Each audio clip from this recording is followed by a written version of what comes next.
drawing click 1, was this a mulligan?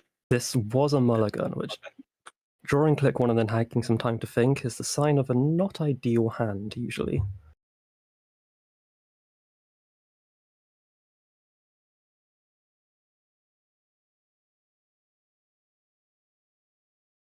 Ice from it. This could be a thut or a cohort push. More likely cohorts, given it wasn't rezzed. And just Arasana immediately getting the Waken plant down. Yeah. And it's a Bladderwort. It is not an active Bladderwort, though. Just 1 credit a turn. So not a huge threat right now.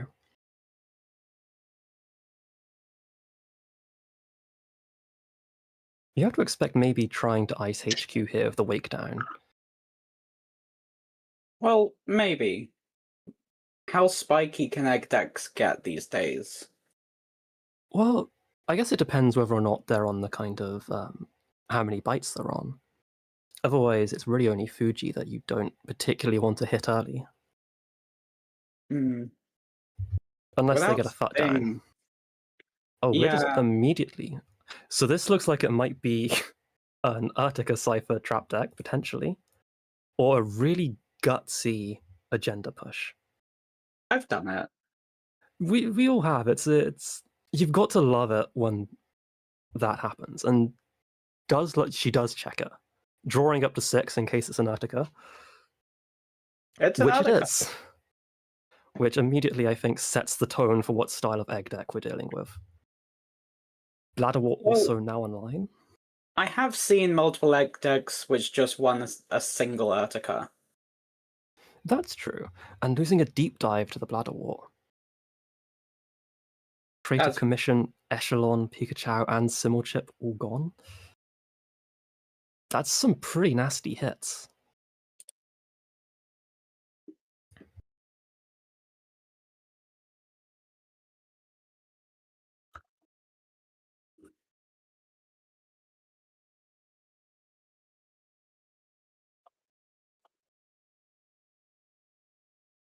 Question, of course, not is really. This... Oh no, sorry. Go on. Oh, I was wondering if this is a lot of Arasana decks are only playing 1 deep dive at the moment. I believe the White Blade deck is only on 1, which could mean that's a really nasty early hit. Do we yet know if this definitely is that deck? We do not know that.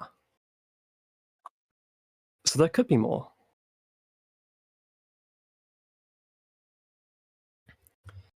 But there are other win conditions around. I mean, we have the Waken plant down, so we can tunnel HQ for a big thing. Usually they're on Cup as well, which is quite nice into Alco.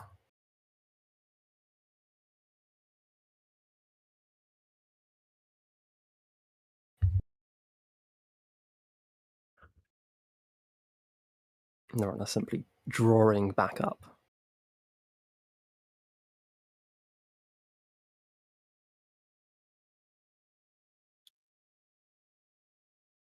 A lot of cards on the table, but at 5 credits, what can we reasonably threaten here? You can probably expect one of these to be a cohort or another Bladderwort. There's almost certainly a bite here. The fact that half of these weren't rezzed at the start of last turn implies that potentially they're not doing anything, or they could be table agendas trying to sneak past. It's an Esker. I do love to install table agendas when playing Egg. People will convince themselves that your board is scarier than it is. And there's the bite. I'm not even convinced firing that bite is the best play right now. Unless there is a cohort somehow hidden, but I'm not sure why that would not be rezzed already. It does turn on the Bladderwort again. So there is a style of egg filled with these kind of traps going around that is based around Unleash and Vixek, where you flood the board with rezzable traps that the runner doesn't particularly want to run, and then you mutually assured destruction, trash all of them, give the runner many tags, and then unleash Vixek for an instant flatline. which generally that is on Esker because it's a free trash cost that doesn't give you any value. So you can just leave it on the board as a free reservoir that the runner is never going to trash.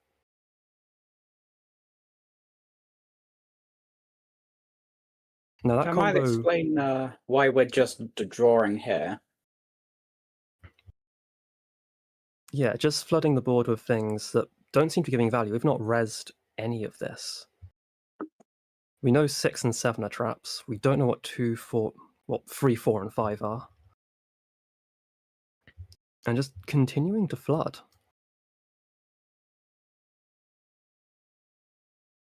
And the runner drawing back up.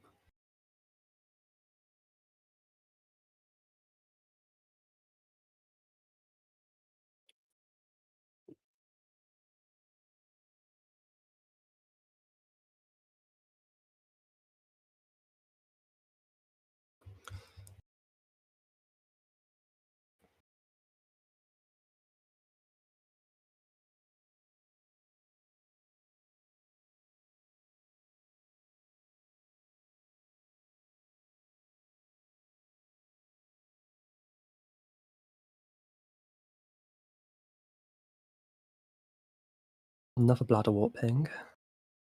Maybe getting quite a lot of those on this board state. But still no reses from the board. Usually by this point in the traditional Arco deck, you'll have a couple of, maybe 2 cohorts down from this many assets. Yeah, so that's what's surprising me is, yes, it's good to be broke for Bladderwort, but usually you have other sources of tempo to keep you afloat, and here we're just having things installed. It may just be saying to the runner, look at all this stuff, you cannot deal with anything, and potentially my game plan doesn't care about what cards I have, just that I have cards that I can res.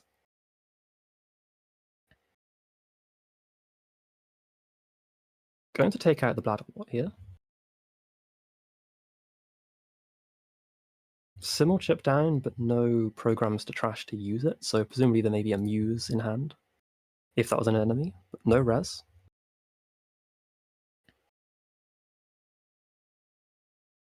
Resing Spin Doctor in response is interesting.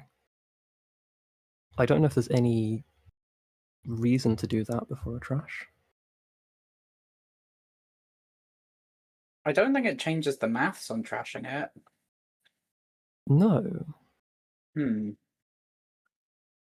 So Arasana installing Propeller to get the environmental testing fire.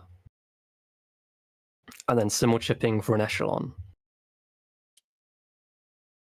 Expecting some anemones out of the stack, which, given how much damage it's already done, is a pretty reasonable expectation. Are we going to see another Bladderwort res here?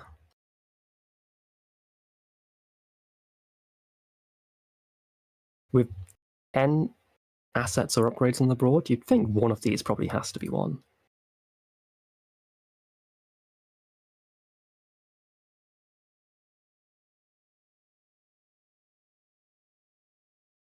But we're just not resing anything, saying none of these do anything immediately. This is not my beautiful egg. I think this is looking like it's going to be the mutually assured destruction combo, which essentially needs 7 resed cards on the board, a nano management, and a mutually assured destruction in hand, and an unleash in hand and a Vixek on the board. So you have to assemble quite a lot of pieces to get it. But it looks like we're just going to be allowed all the resable assets to pull part of that combo off. And it might just be on the runner to win before they find Mad and Unleash. Is this deck on a stone ship? I don't believe the original Trojan.exe list was, but we're in a different meta now. I think you have, if this is a Vixek, you have to hope you're on stone ship, because that massively changes the maths and the work the corp has to do.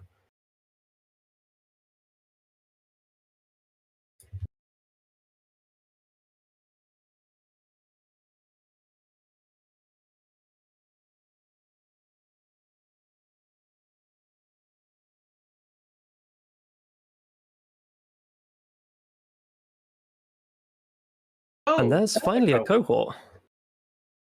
Interesting. Perhaps waiting for a moment where you want to draw, but I can't imagine why you wouldn't have rezzed earlier. Against pretty much any egg list, that's an instant trash. Oh, and it's a Reaper function. We might be seeing a kill here.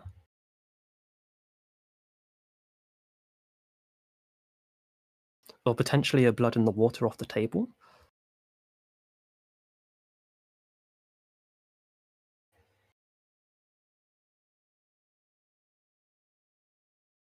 Lucky Charm and Slap Vandal, I think, means this probably is something very similar to the Trojan.exe list.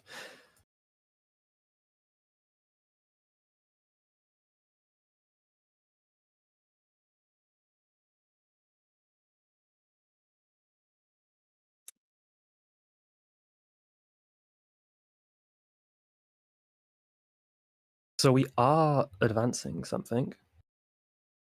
So this could be a blood in the water score. It's not the most efficient blood in the water I've seen. No.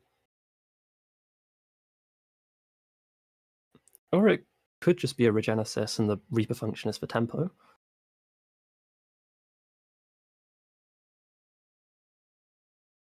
Actually, yes, it probably is. We didn't get an egg trigger. Yeah, no egg fire. And the 4. Wait, no. See how they run? With no clicks remaining, so just purely tempo.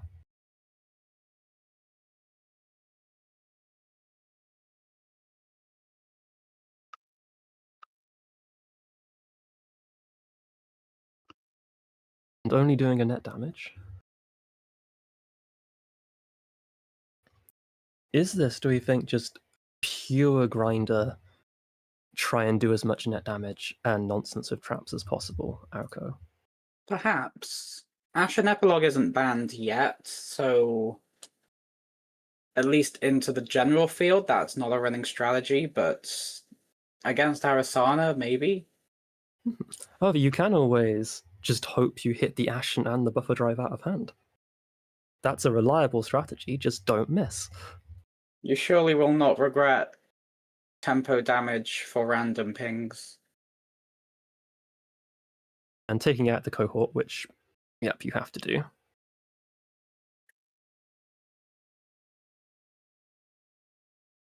You may end up just seeing a strategy from the runner here of simply waiting for them to res a useful asset and then trashing it, rather than checking a board that seems to be full of bites, eskers, and maybe urticas. Yeah, the net total of that wake implant is -1 credit and 1 meat damage. Mm-hmm. Oh, and a counter on env testing, I suppose. Is there a world where we just ignore the board and just keep running HQ to charge it and say, I can see R&D before you can win? Maybe? I feel like that's probably going to get you killed unless you get lucky, but... At 3 credits, there's an argument that that's the play. Bite isn't active if you think you can jam HQ enough times, and by now surely there are agendas in HQ. Oh, we've gone through over half the deck by this point and seen one agenda. Some of them likely been tossed into archives. Just icing up centrals. Really interested to know what specifically the win con here is. We haven't seen any ice. We've seen a couple of egg staples. Yeah. It seems like kind of just... we are illuminating. Bong. On 3 credits, this can basically be Samak, an enemy, or Tattoo. Maybe a white space. And all of those, Arasana can quite easily pull something from hand to deal with.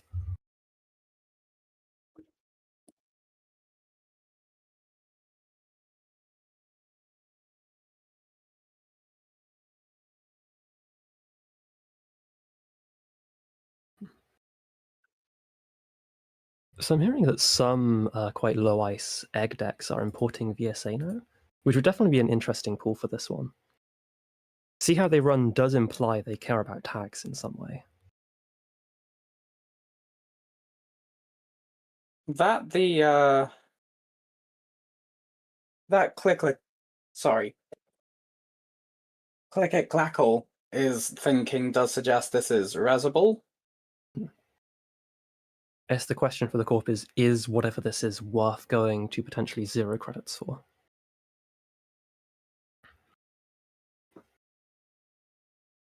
This is last click as well.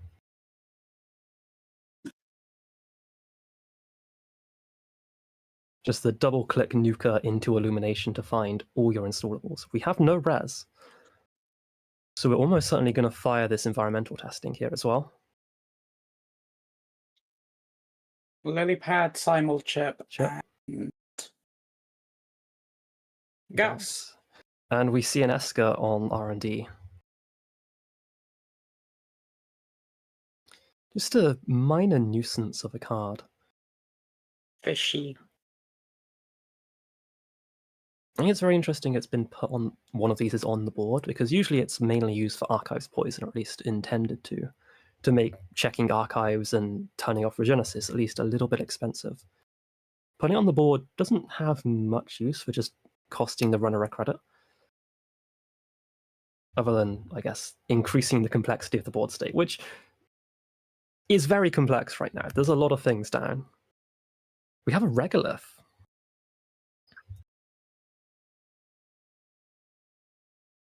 So that's why the corp didn't res, simply to give them an option to recover credit totals. I think the one thing I'm sure of is that this corp deck does things, and it does things with the cards in the deck, and as a result of those things, effects happen. Quite possible. This corps have been known to pursue a strategy of using their cards to do things in the past. I've seen a few decks that aim to use their cards to not do effects, but they have middling success.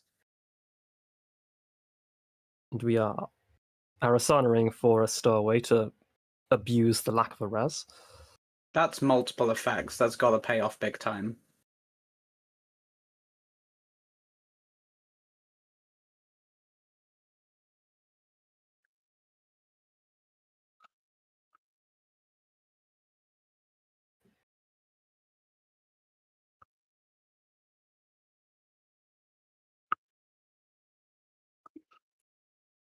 I think at this stage we have to start seeing something like proactive from the corp soon.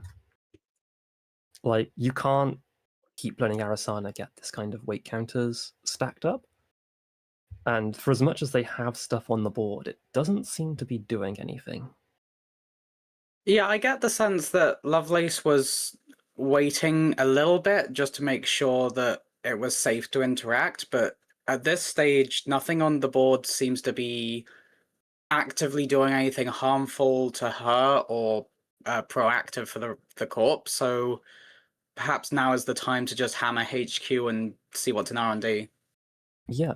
I mean, you do, I suppose, have to be worried about the potential of servers 711 maybe being more Reaper functions, but considering earlier the corp was very happy to fire them for tempo, it'd be strange for them to save it for a kill now when they could have left the earlier one. It's interesting, yeah. Possibly just for the counters as well. Mm-hmm.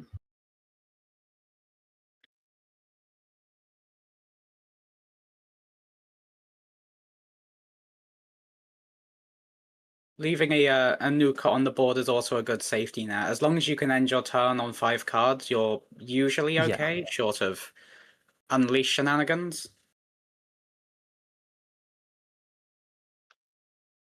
We're seeing yet more things on the board. This could be that Esker we just saw.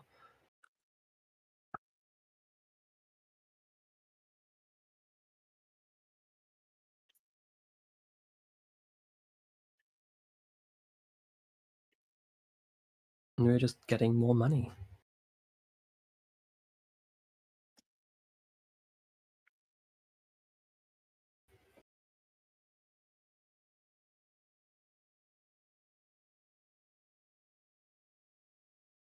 $16 cards left in R&D, and Still nothing really implying the Corp has the forward momentum to do anything. I do wonder how much of Archives is agendas right now. I feel like probably quite a bit of it. They've hand-sized a few, they've discarded a few to hand-size. You expect maybe a couple of these assets are spin doctors.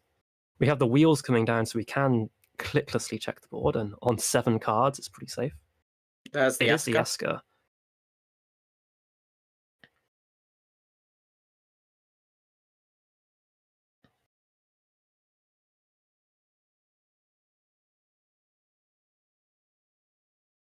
I mean, installing it when you play a hand-size to put it in Archives is definitely a choice that implies we're on mutually assured destruction.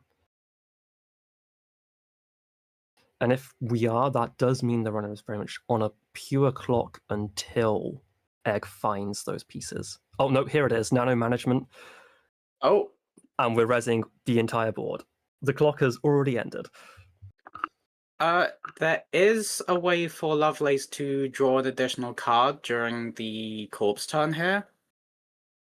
Yep, action, action after whatever you're doing. This click. Which does mean we need to overextend by just one more card, right? We need 8 tags, I believe. Yeah, so 8 Reservoirs need to be on the board. And with the Urtica, we have 5 at the moment, so 3 of these have to be Reservoirs, which is quite likely unless 2 of them are Spin Doctors.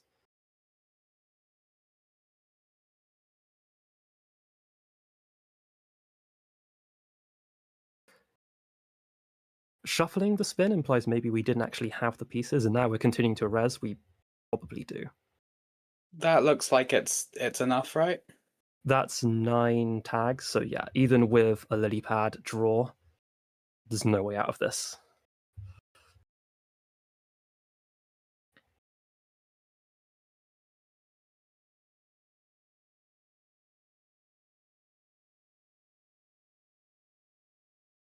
And here comes Unleash.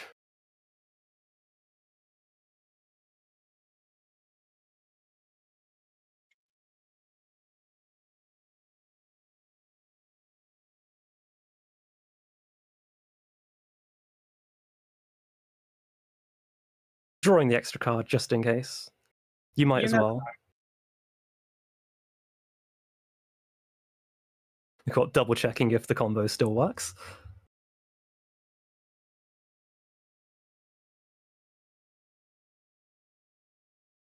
Yeah, it doesn't look like it.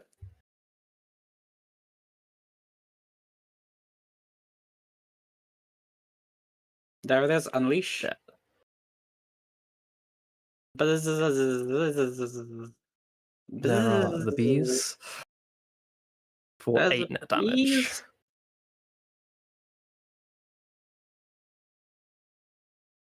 It's a brutal. Even with tungsten, it's just brutal to break. It's a full 6 credits, but it all comes from the bad publicity. That's change. True. With bad pub, that is effectively free. We are on Trebuchet or the bad pub.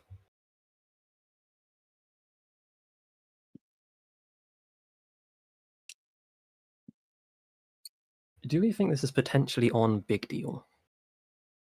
It could be. Let's have a look at influence spends. The influence spends so far are nothing. Nothing. Oh, sorry, yes, there's 2 spins removed from game. Does make it sound like there's probably all of it's gone to Big Deal, where you simply build a massive tower of ice on centrals, build up as many credits as you need with vulture funds and operations, and then you just Big Deal out of Assault, and then red cap your way to victory. The humble word on the street when this deck shows up. Alas, if anyone were playing it. I think they should play it. It has 2 effects, which is more than most cards get.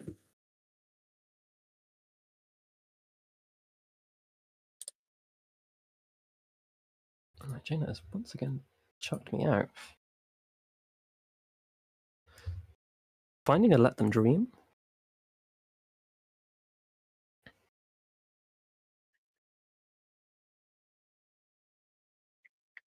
Trash a pivot for R&D and immediately play another one.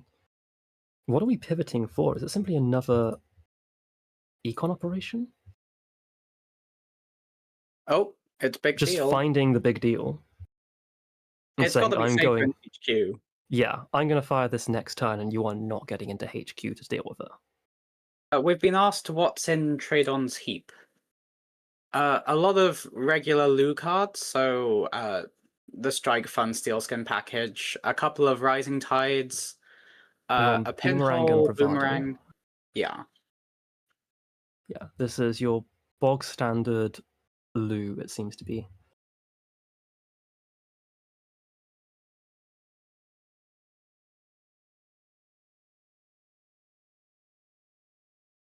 With that big deal in hand, this is potentially putting a 2-turn clock on the game. If we can score out a 3-pointer and then the next turn just red cap out. So it is putting pressure on Lou to try and find anything here. It's just like the outfit used to be. I do miss running R&D desperately trying to close a game before time is called against the outfit.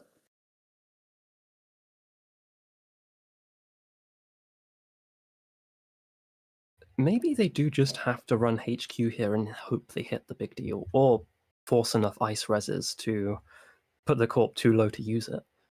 But with only Paladin and Fencer down, getting twinning counters is actually not that easy, especially with most of the boards set up.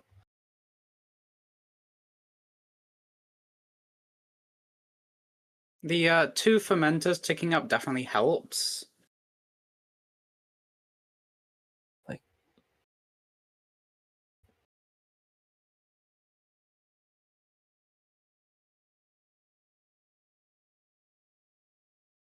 Ooh, there are 2 measures. 2 measures in the bin. Which I think is probably reasonable at this point, given where the runner is. There's only 2 steel skins in the heap, so it's also very possible that Tradon can pretty easily duck a lot of threats. But I think seeing those makes you a lot more willing to just blow your entire economy for a chance at HQ. But we're going for R&D, using the Boomerang off Paladin for an extra twinning counter.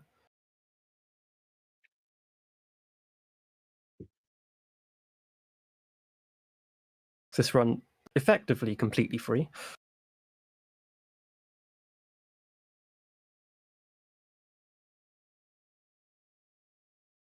Of course, with just the extra click from Boomerang, but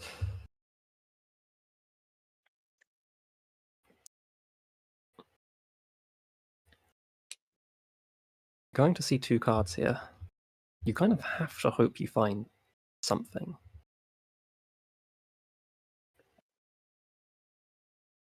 There's the trashing the final measured. And another Let Them Dream.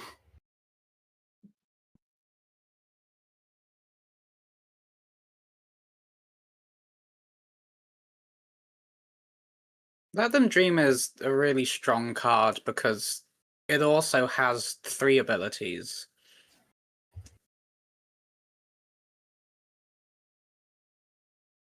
It's very versatile. Its main job seems to be making the runner cry, though, when they pick it up.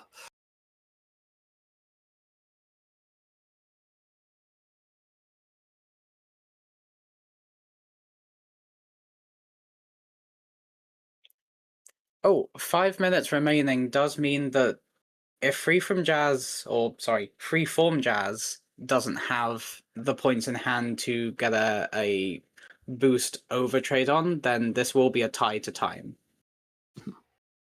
We know he has the big deal. So the question is he going to big deal something out here? Which just taking pretty low and leave HQ relatively undefended, but are we going to score a red cap instead? This has got to be... It's the big deal. And to send a message. And Event Horizon. Interesting that Event Horizon was the pick here, so there's nothing more expensive than 4 credits. Mm-hmm.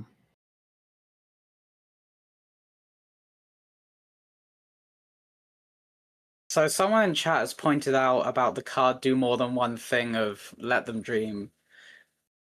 And that's interesting, because Let Them Dream does have 3 abilities, but I still think it does, broadly speaking, one thing, even if it's doing more than one thing in that it's doing that one thing. But listen, what Let Them Dream does is it plays with agenda maths. That's what it does. And it does it via 3 abilities, but it's doing one thing. You get me?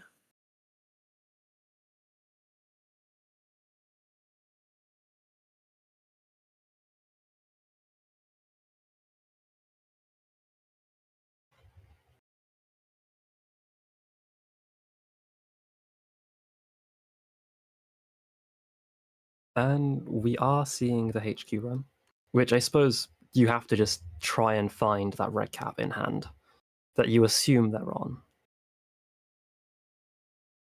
I mean, you do have to steal more than that, because with this little time left, Yes. and how long it's going to physically take you to get through all that HQ ice.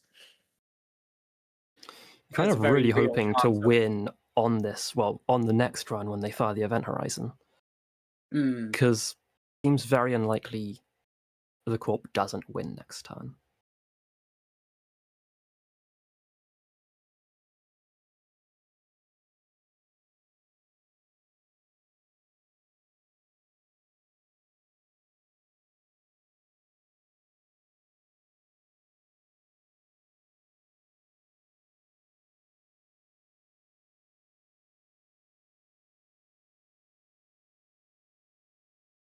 Okay, that's the final ice broken, and Event Horizon has been popped.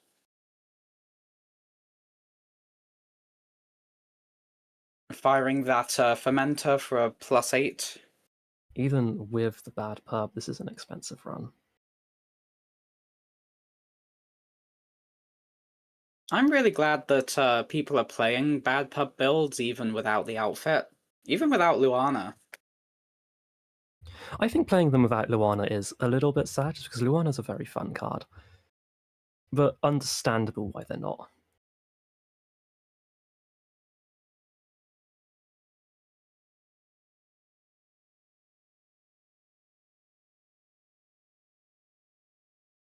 Is this run costing you about... With the bad pub, it's not that bad. Oh, that's just a green mail. That is unfortunate. I wonder if there's a world there where you don't pop the fermenter. And that's gotta be game, right? Yep. Yeah, there it is. Just didn't see it.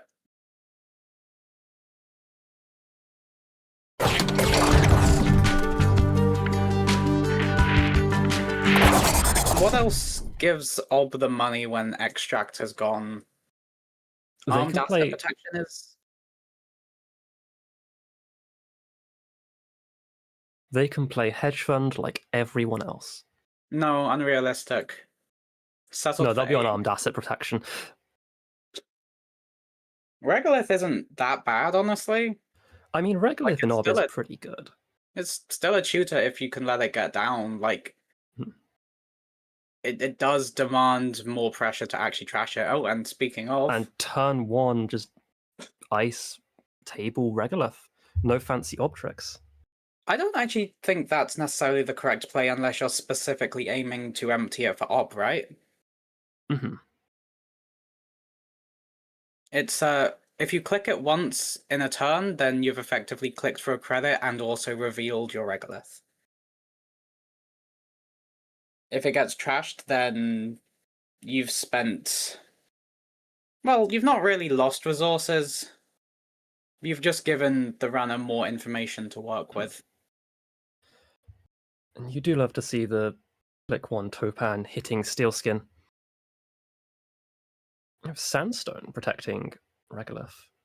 Sandstone, just a very annoying piece of ice for how cheap it is. I'm glad Sandstone is seeing play again. For a while, Ob wasn't playing it. I think it's always been on kind of the fringes of a lot of obelisks. More of a pet card than anything, but it's... Afshar in HQ, which is good. And trashing a spin from R&D, just taking singles. Very aggressive opening. But I don't think that really gained much for Count Zero here. And there's the buffer drive. Hitting a Lego. A Lago and putting it on the bottom.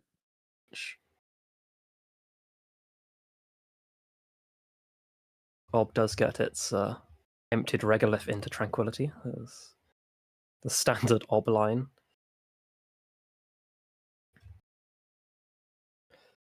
Installing the Tungsten Tailor to trash the Tungsten Tailor and put Tungsten Tailor on the bottom with buffer drive. Value. So far, these Topan hits have been pretty good. Lego isn't ideal, but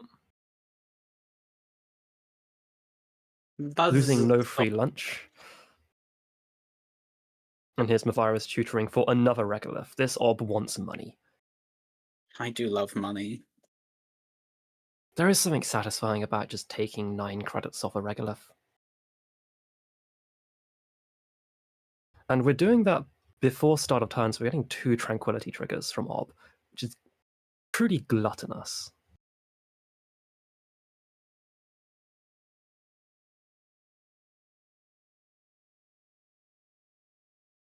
Now on 30 credits of a regolith they're about to pop. We have 2 upgrades in server 1. Potentially another Mavirus. Also, some Obs are Mitras as well. This is an Anakam Topan, which makes a lot of sense. Yeah. It's quite cool to see. We're getting a Malapert day. Are we on Myoshu? Myoshu. This Ob seems to want only money, and it's just res the Malapert. That does seem like it's going for a Myoshu strategy. Myoshu. Myoshu. Ooh, eye for an eye. Eye for an eye. That's interesting. The thing about Topan is you don't necessarily want other cards that do damage, but I suppose if you're also running Strike Funds and Steel Skins, then that targeted damage is pretty good. Just letting Afshar fire. That may be a misclick there. Yeah. Oh, no, that was a... yeah. As is pointed out in chat, Shred would go really hard right now, and I agree. I think Shred is actually okay. Would do a lot. I mean, with all the kind of like... I just think people need to believe in Shred a little more. With a lot of the nonsense Melies is doing, honestly, Shred is maybe not the worst piece of tech. And we are trashing a hedge fund, trashing just 2 hedge funds from HQ. Because this Ob needs more money, apparently. This is the worst thing to ever happen to Ob. It's pretty rough. They can only res 2 Biowax.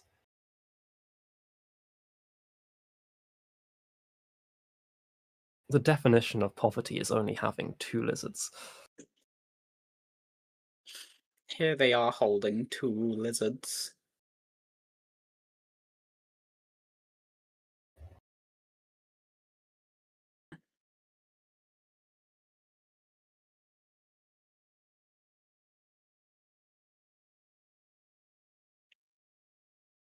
Oh, interesting. Click 1 draw, then rezzing Hollow Man. So, are we potentially seeing a free cost agenda being scored here? Firing the virus. Ooh, we have an upgrade from each faction. Into Takana. So we're going to see a score here. Above the law. You don't like to see that when your opponent has no resources.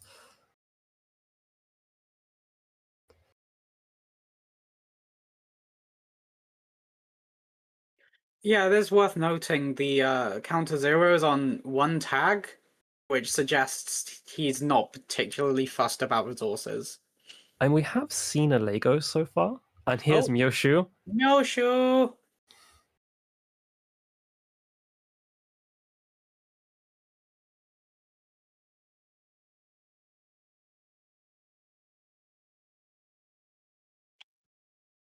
Not firing the Myoshu. Oh. I suppose this is the logic of I want it for later when I can just win off it rather than spend 10 credits to score 2 points that does not push me forward. Firing It does Myoshu now. threaten a lot with Hollow Man on the board, though. That's true, but with 10 credits, that remote is not looking that safe. True. I'm looking at shreds. So that's the first time the corp would end the run. Prevent it unless the corp trashes X cards from HQ, where X is the number of cards in the route. So that's 5 cards. Shred here beats Event Horizon. Ooh. I think people should be playing Shred.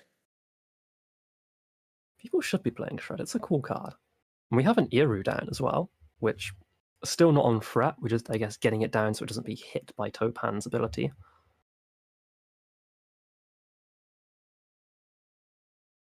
We are advancing again. Could this be game here? No, there's no way to get 3 points off this and with a click remaining. It's an ASIF.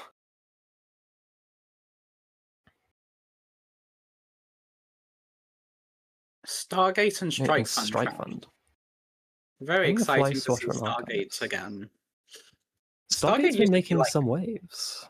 It used to be really big back in the Ashes days, but since then it's been superseded by quite a few things.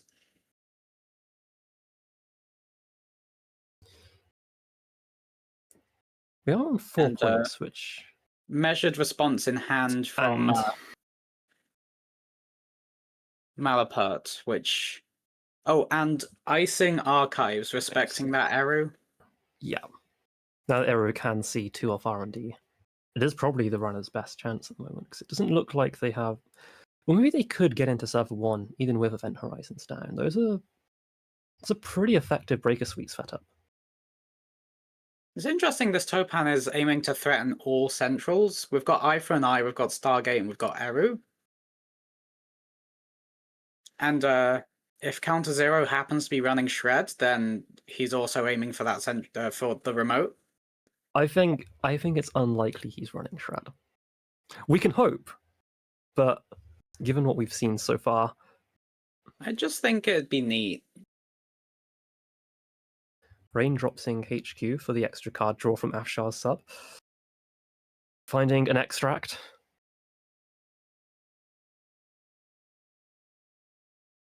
Definitely getting ready to say its final goodbyes to that card.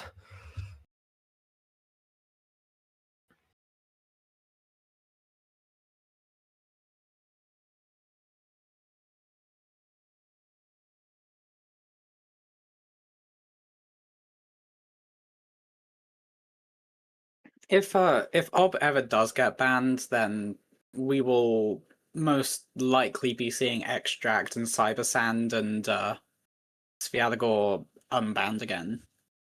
Almost certainly. And I feel like of those cards, Extract would see some play.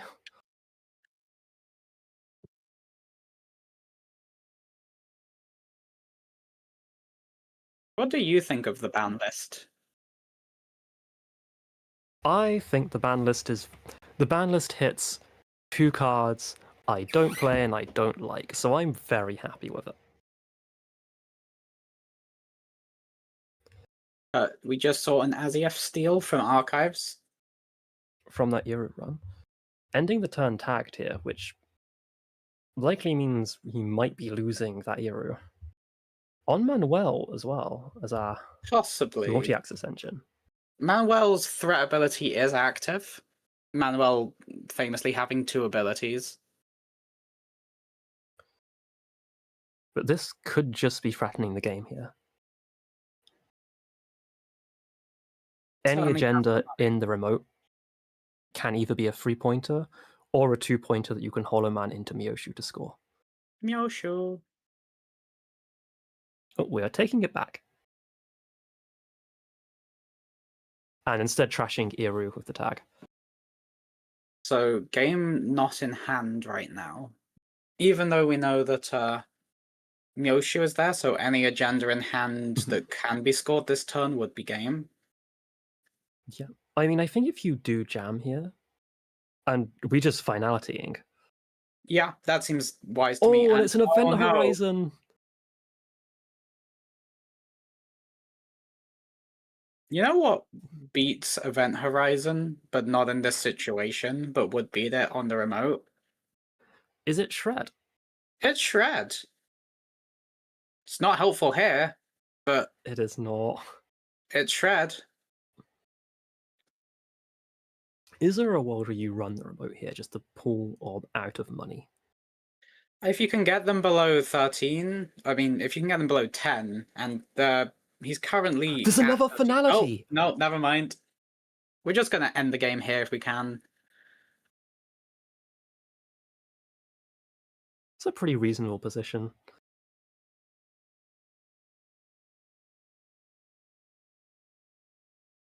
And even if the game doesn't end, there's a solid chance that bricking R&D just halts the game long enough to have another go. I mean, the thing is here, if this does not score here, we die to measured. We know there's a measured in hand, and there's no way they're getting to 8 credits. Oh, that's true, yes. I forgot about the measured. So this is it. This run is make or break. We have a basal.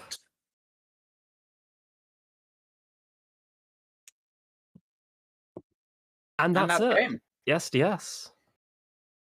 Cool. You have to love those kind of risky runs where you just decide, you know what, I'm going to win now or lose immediately.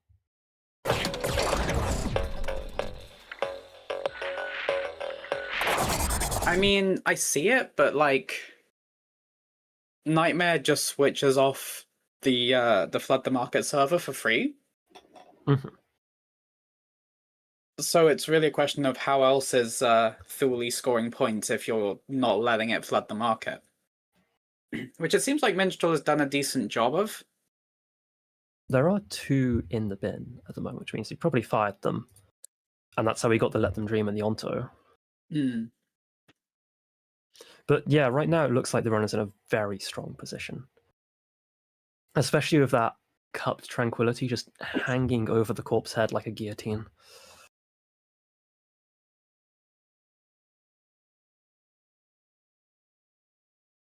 No UAV is a little unfortunate. We've got 2 stowaways out, but I don't know if every single Arasana is on UAV right now, but this one is on Chisel, which is quite interesting. Ooh, so it is. Has that been used this game? It was used on Bloop. Yes, there is a Devil Charm, so this is, at least by some respects, an ice destruction. Delightful. I wonder if that's where all the influence has gone. But I doubt it. There's a Physarum in the Hush in the bin and a Pinhole, so we're probably not on a full set of Chisels or Charms. I mean, against some decks, all you need is 1. Yeah. And with Arasana, that is an interesting move of just pull out a Chisel from instant speed. Sarazaki here just tripling down on this one server, which on 4 credits you can't really feel like threatened by.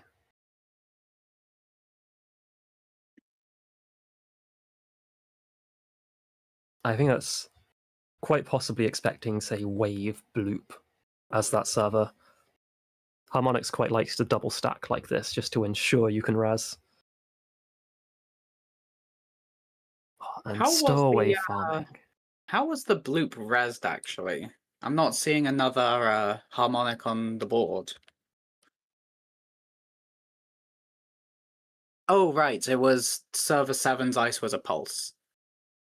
This makes sense. So one of those... So the lowermost ice on 7 is pulse. Is known. I wonder if Sarazaki is on Reverb, the new one. I think if you're going for harmonics, reverb is a really solid card. Probably seeing a cup spent here. And we find Amelia's immediately. Bloop and Sleipnir in HQ. Horsey.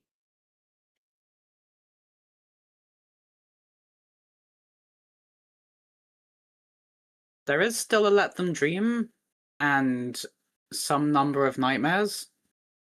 So not necessarily. So we are not on game point yet. It feels so bad to have a stowaway on an unrest piece of ice and the runner just keeps running it. I will trash all stowaways with prejudice because of this. And honestly, it's usually correct. It's more so in the early game, but right now I wonder if perhaps... Well, the ice wasn't installed in front of server 8, so we must imagine that the pulse is better than whatever's here. So maybe it's just a case of the ice there is so bad that it's not worth setting up on that server, and you really want the pulse to fire again on server 7? Possibly. We are installing in that server, though. Ah, that's interesting.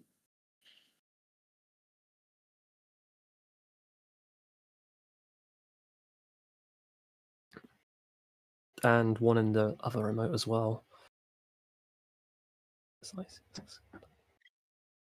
The amount of money and a Pikachu down, and another Devil Charm.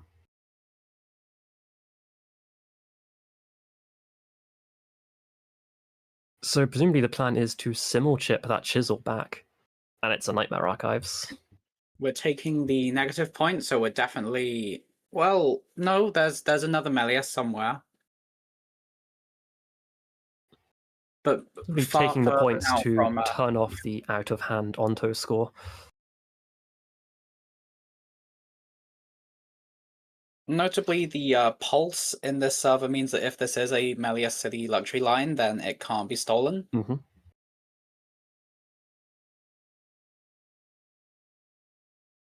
Echo, which does mean this is potentially a third bloop here. Which it almost certainly is just going to get Chisel Charmed.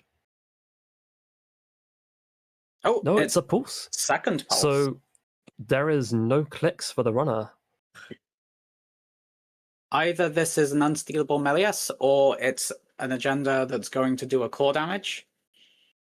Or a secret third option. Assets.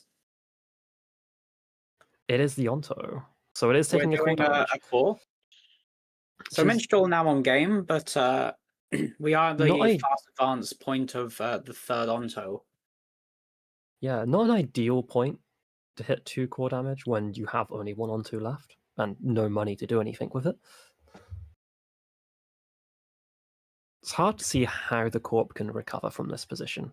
Or if she can just get enough money, bounce back, then deleting 2 points from the runner's available spaces is not nothing.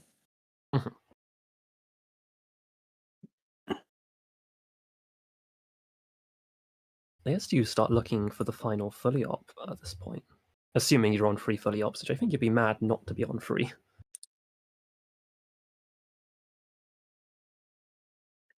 Fully op's really interesting because it kind of has one effect, but it lets you do it lots of times. So is that one effect or many effects? The one effect many times. We are installing in server 6, so definitely one of those is an upgrade. Interesting that Mr. Hendricks? She's taking the draw, not the credits. Possibly hunting for something.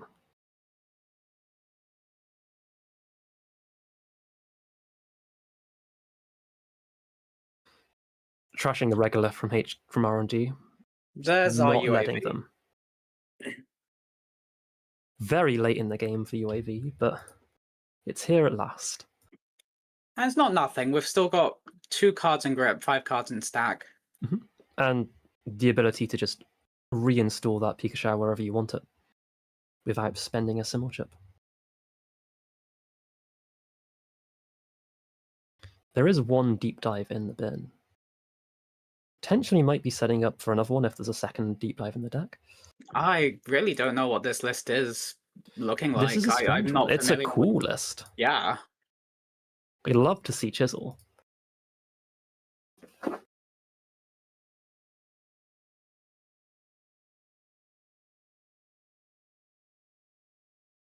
There's a piece of art at a nearby Tate Museum art gallery that kind of looks like Chisel in like it has very similar shapes, but more of a color palette. Like, oh, there is a card that I always think of when I see it.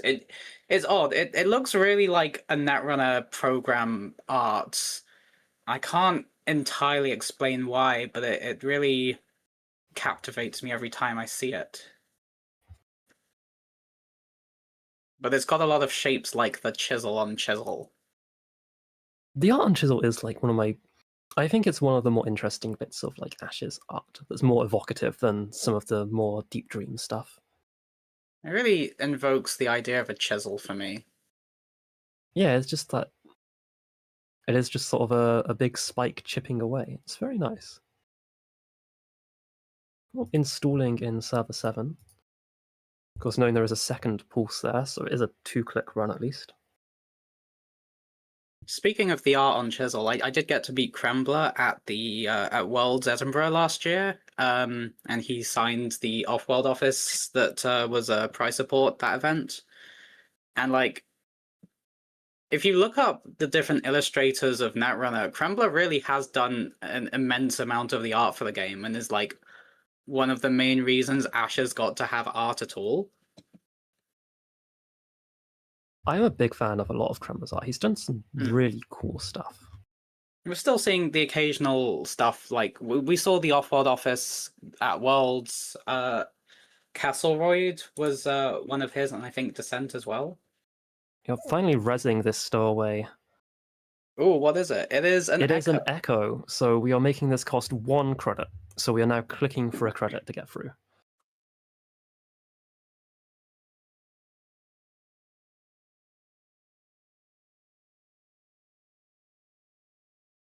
It's going for a single from R&D. Which is all you need. You need anything other than a Nightmare Archives. Effectively wins you here.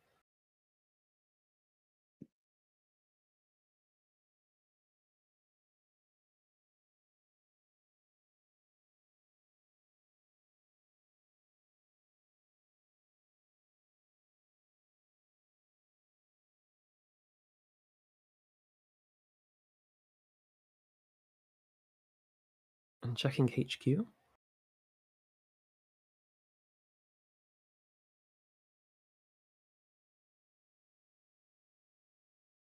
And seeing that bloop again.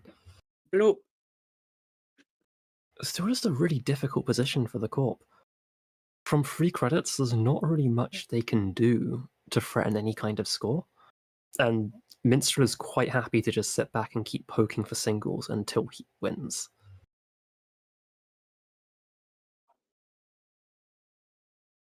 Oh, Regolith, we're back. Finally, the Regolith. We are back in the money.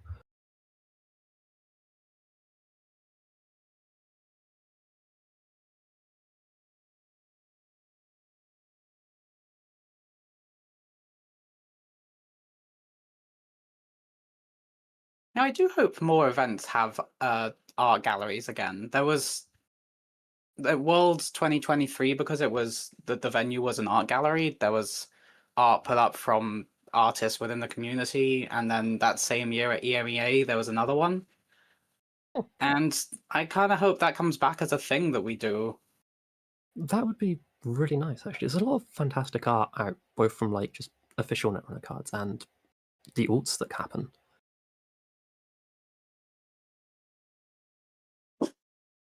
Are trashing that Regolith, which I think you have to do. You can't afford to let them set up a board state here. Yeah. It's not just the money, it's also the flood. Mm-hmm. You gotta... Yes, and this Ice Sweep Propeller absolutely adores. 0 strength barriers. it is feasting. Yum. Oh, we are taking back that run.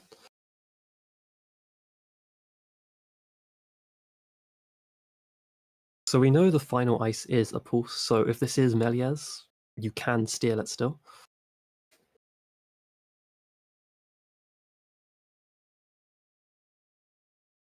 I wonder if it might be the third nightmare. Potentially. This wasn't rezzed last turn, so it's probably not some kind of econ asset. So I think the odds are either this is an agenda trying to protect, or a nightmare you're going to really annoy the runner with, the last one. Although, for my money, I think Nightmare might be server 6, because that's been sitting there unrezzed for a long time. Oh, we are just chiseling the Echo. Regrettable. Oh, yes, no, Minshall has to do it. Yeah. 1 minute left in the round, and this is pretty much the runner's game here. Well, there is a world where this doesn't end the game, and then the We court see a can tie? score out If there's an onto in ontological. hand. Yeah. But I don't think the corp can do much to get above that, unless this happens to be a nightmare. But you just take the core damage if that's a I think nightmare. you just take the core damage in this situation. Like, 2 core is kind of the tipping point where once you've hit 2 core, more doesn't really matter when you're against Thule. Hmm. And it's No, the it's train. Melius. Choo choo.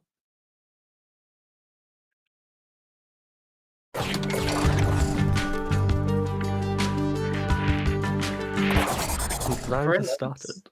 Melius has 1, 2, 3, 4 or 6 abilities, depending on how you count the reverse sides.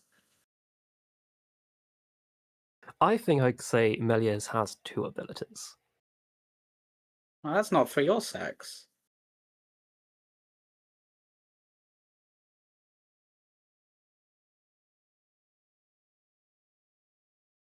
So it's interesting about Melias is this.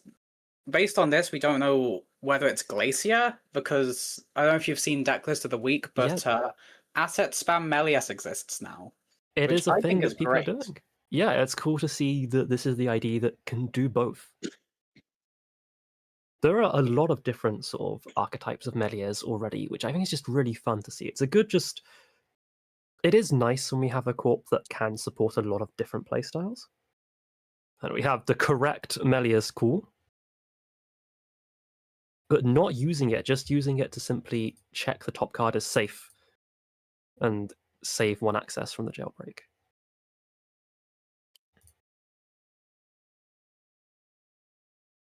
During the corpse on 15 credits, I suppose you don't particularly need a hedge fund back. You can be greedy. Room TT's here obviously deciding not to be greedy. Yeah, it's like sometimes when they access an early bite and the correct decision is not to pay the 4, sometimes you've just got to resist what looks like the best play. I don't know. I've bottomed out to Fire Bite and it's lost me the game and I didn't regret it.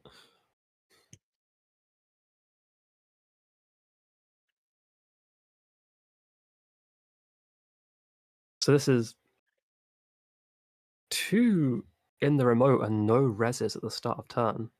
I was about to say that's probably Charlotte Lacosta, but maybe not. It's a regolith, and we're just getting all the money. She regos my lith until I mining license.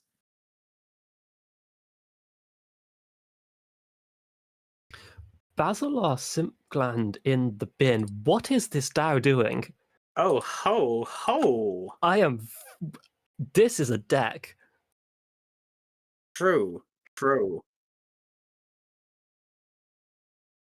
Stealing a Lotus Haze off the top. Notably, Ruben here did trash the top card from R&D this time to recur a face down. So potentially an agenda there. And also trashing Charlotte off R&D, but... I think Ruben's doing all right monetarily. Yeah, Ruben seems pretty fine. And to be fair, Melia's needs a lot of credits to res all of its fancy ice, but he's well on his way to being able to afford everything. Financially at this time, actually. Those casts and 4 credits on an early touchstone is very nice for DAO. Someone suggested that this could be a Bergamo deck, which would be great. If this DAO is on Bergamo, I'm going to be so excited. Just double icing HQ and server 2. We are on Tremolo. This is cybernetics. This is more exciting for me than Bergamo. I really like Tremolo, and in a world without Cleaver, this, with the right setup, is the best Fractor in the game. That, with the right setup, doing a lot of work there. But yeah, once you're set up, it's great. In my experience, that tends to be you get set up, and then, oh, the corpse won. Hippocampic, an interesting choice for Cybernetic, but if you're on Basilar, I guess it's relatively important. And we're on Penrose as well. Interesting. Well, we are on Touchstone. So SMCing for a killer here. It's full stealth, well, almost full stealth. It's stealth and tremolo. The disrespect for Corsair is shocking and reasonable. Yeah, importing. I mean, tremolo is only 1 influence. Is it? We get an off-world. Cool. This is a kind of brutal early start here for Ruben. No. Corsair is. It's ganked. We're on ganked. Oh, hello. This is a Lotus Haze ganked deck, which is one of my favorite kinds of Melies. Unfortunately, this is not doing the dream of Lotus Haze ganked, which is you score a Lotus Haze and then you res 3 ganks and move them to wherever the runner is going, which I can tell you in paper is the most satisfying netrunner thing you will ever do. This is a very satisfying game to see on the top table. Yeah, absolutely. These are 2 really fun decks.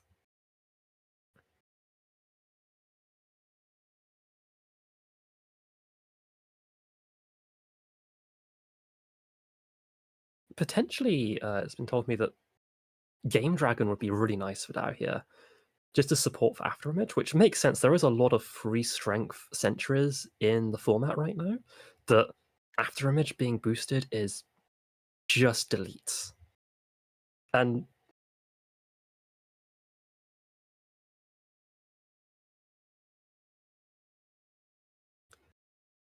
plus, it's just a solid way to get around Afterimage's stealth-only boost and save those touchstone credits.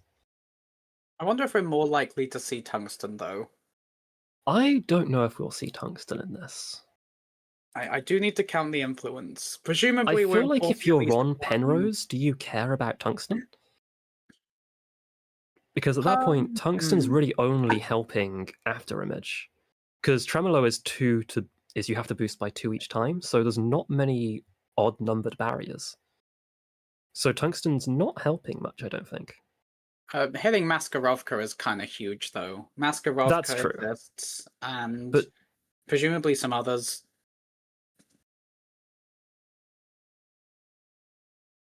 Ooh, scoring an off-ward off. Illegal agenda. The classic, I'm going to install something that looks like a charlatan. Actually, it's a 4-pointer. You got him. You got him good.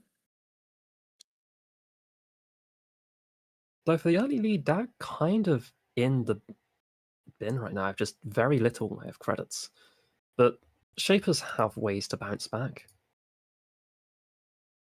But Touchstone being on 1 credit is definitely not where you want to see it when you're running Afterimage.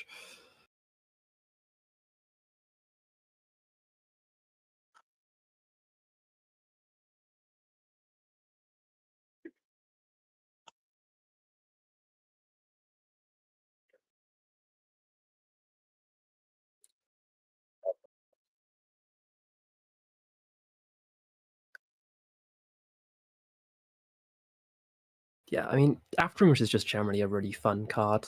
Like, a really good trick it does is just diffuses that Hafren Stavka combo out of Orb by wheedling its way around the wording on Hafren, because you're not breaking, you're bypassing. Is that what Hafren says? Hafren does not allow you to use a card's ability to break subroutines. So Afterimage just sneaks its way past there with legalese. What a silly card. And Cloud Eater in the bin, which I have very little respect for anyone that bins Cloud Eater. I don't care if it's not a useful ice against Afterimage. You have a big snake. Snake. But yeah, like, stealth into these kind of like big Melia's decks that are on a lot of sentries is quite an interesting, really makes you think about how you do your ice placement, because it forces you to just stack all your sentries on one server to try and tax out those stealth credits. You can't spread them out, which is a very difficult challenge for a lot of sentry heavy decks do, and given we're on ganked, I expect there's probably quite a lot of sentries in here. They're just meanwhile happy to tunnel R&D.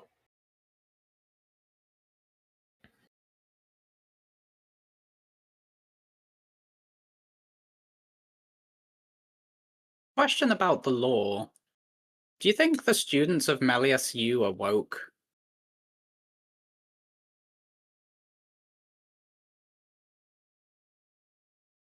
I think it's quite possible some of them are woke. And they're actually evil. And we have the Lotus Haze here, so I'm hoping for some good ganked action. I'm hoping Server 2 is just double ganked. Potentially triple ganked, given we've spun one back in. Because gank kind of pretty rough into this Ice Suite. Apparently Mutek was playing this in Ari last week, which I'm interested in like how that works. Like, what was the difference in the deck? Because I'm not seeing a lot of good support here for Ari. Yeah. Is this a 40 Actually, I card haven't done the maths. So 1, 2, 3. 15 plus. Yeah, this is I think exactly 40 cards if my count is right.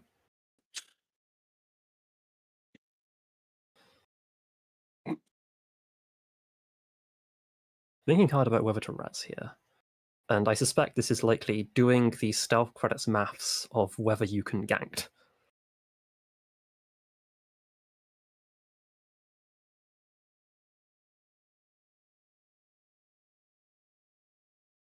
I have Botto, which broken for Tremolo. Not great given we've only got one cybernetic. Yeah, right now it's just a really bad Corroder. Like, that is 6 credits to break Botto. Ouch. Unless you want to take some net damage, in which case it's... No, it's more than that. It's 8 if you want to fully break. And with ganked potentially about to be teleported to HQ? You have to jack out here, surely. Perhaps. On 1 credit and 2 touchstone credits, there is so much evil things that can be rezzed.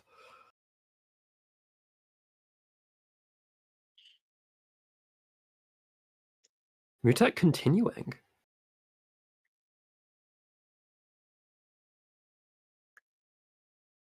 Of course, all they need to do is see a free pointer in HQ. So it's possible they win here if this does not end the run. Even if it is a horrific Atini or Cloud Eater into double ganked. Well, the thing is, I think you can make a pretty informed decision about whether you want to risk the ganked based on this ice. Because ultimately, if you just encounter Boto again, you can just take that damage and let the Corp end the run if they want to. That's true. Boto here isn't too bad. So, like, oh, it's a Mitra! Oh! We are swooping the Mitra, but are we... What are we getting back? It's another It's a Cloud Cloud Eater, Eater. which is not really that bad. You bypass it, although you do have to take one of the subs. So something is firing here. And again, if do we know if server 2 might still have ganked? We could be a ganked. We don't know what's in there. Yep, It is it's ganked. Because not only does the tech not have the stealth, this is brutal. This is unless Mutek wins, which they do not win. This Cloud Eater is going to full fire, and you're going to have to take another sub off it as well.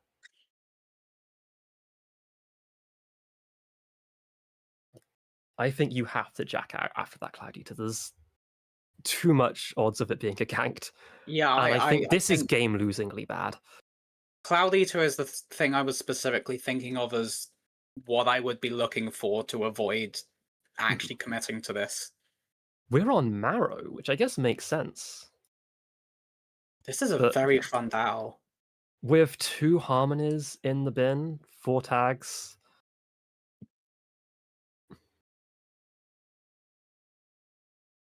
Question though is, does Ruben actually have anything to do with those tags, or is it just incidental? You can just spend your turn trashing twinning and daily casts, yeah, and I think you're very happy to do that. Yeah. I was just more wondering if the game was about to end. Oh, we're not trashing twinning, even trashing there's no cards to charge it with.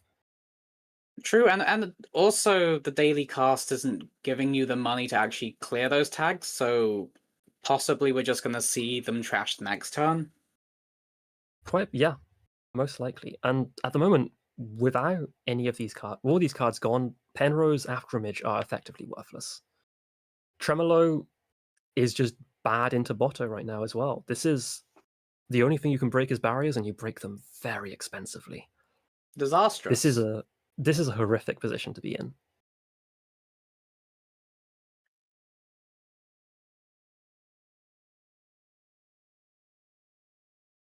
You have to hope Mutek is on 3 Harmonies here. That's the only way I can see them maybe getting out of this. Oh, that's an additional source of stealth. But it's not going to get you past any sentries. So if this is a code gate, we're fine. If it's a barrier, it's a Bron, which has to fire, but could have been much worse. This does, of course, give you the option of maybe just sending it R&D and clicking through Bron and hoping.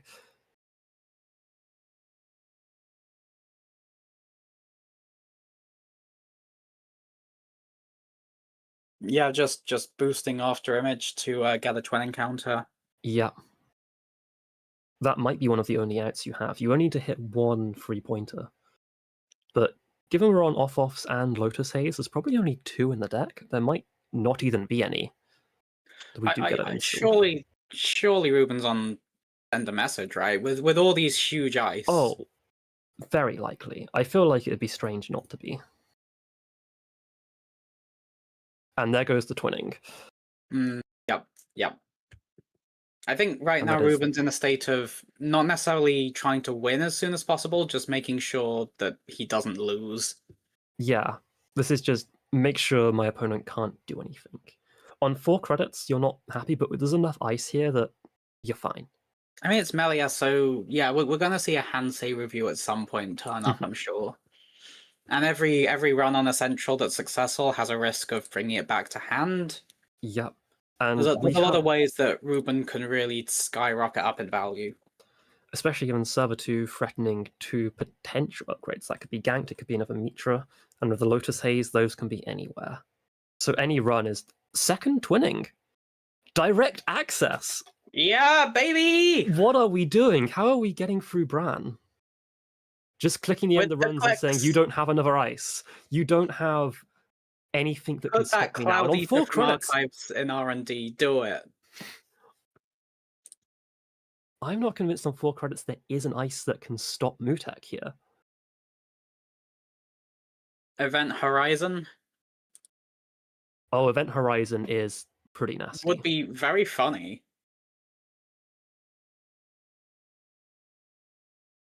It's a tattoo. Oh, it's just tattoo. We're still paying 2 to break that, right? Yep. Yeah. That's Oof, unfortunate. feels bad, but with charges are twinning. We see 2 cards. Do we... I'm so excited. It's a canked, which is pretty much annoying, but fine. Direct access is really funny against Melias because yes, it guarantees that you don't lose the minigame, but it does also ensure that Melias gets the credit. Ruben declining to use ganked here, deciding to let Mutek have an extra access. Which I respect, because it means you're planning to use that ganked for much more evil things.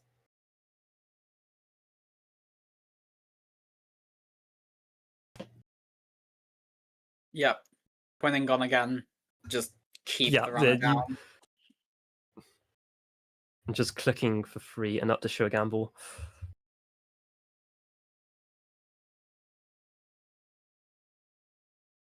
Listen, it's not over yet.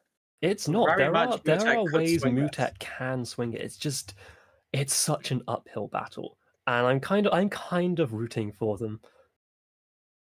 You see someone be eaten by a snake like this, you kind of want them to pull back.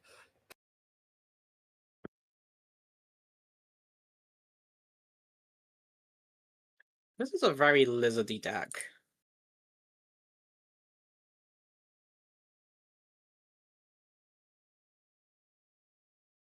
I'm counting Boto as a type of lizard.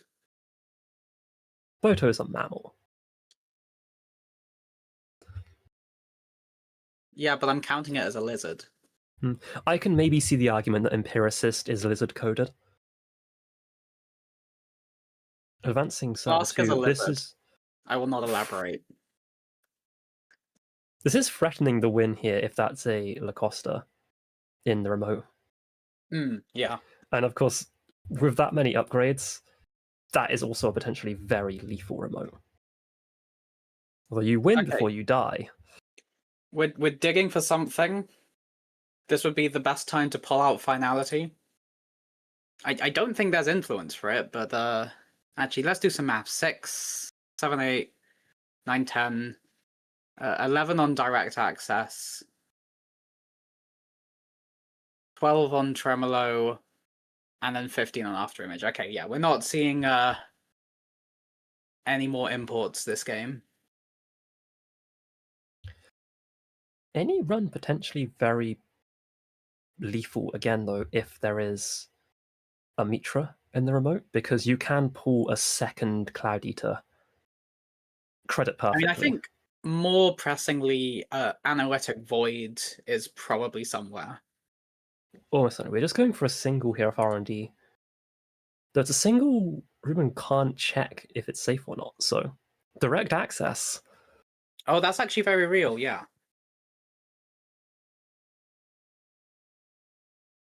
Are we breaking Bran or just clicking it?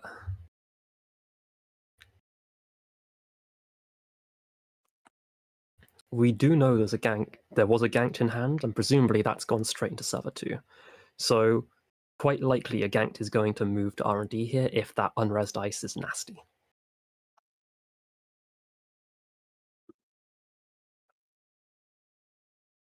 We are just clicking through Bran.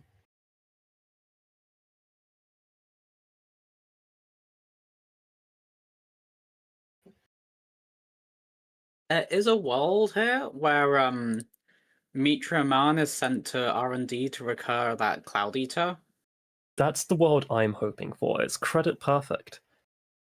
And anytime you realize Cloud Eater is unique is wonderful.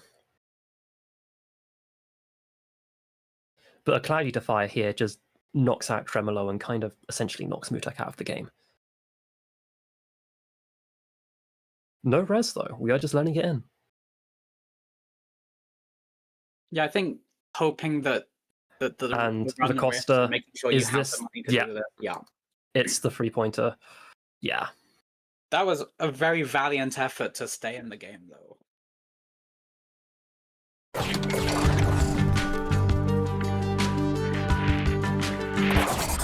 Leo is kind of interesting right now into the meta because by all accounts, like, Leo's gotten a lot of really good cards from Vantage Point, but at the same time, it feels like it's really suffered from Tungsten Tailor and Doomrigs.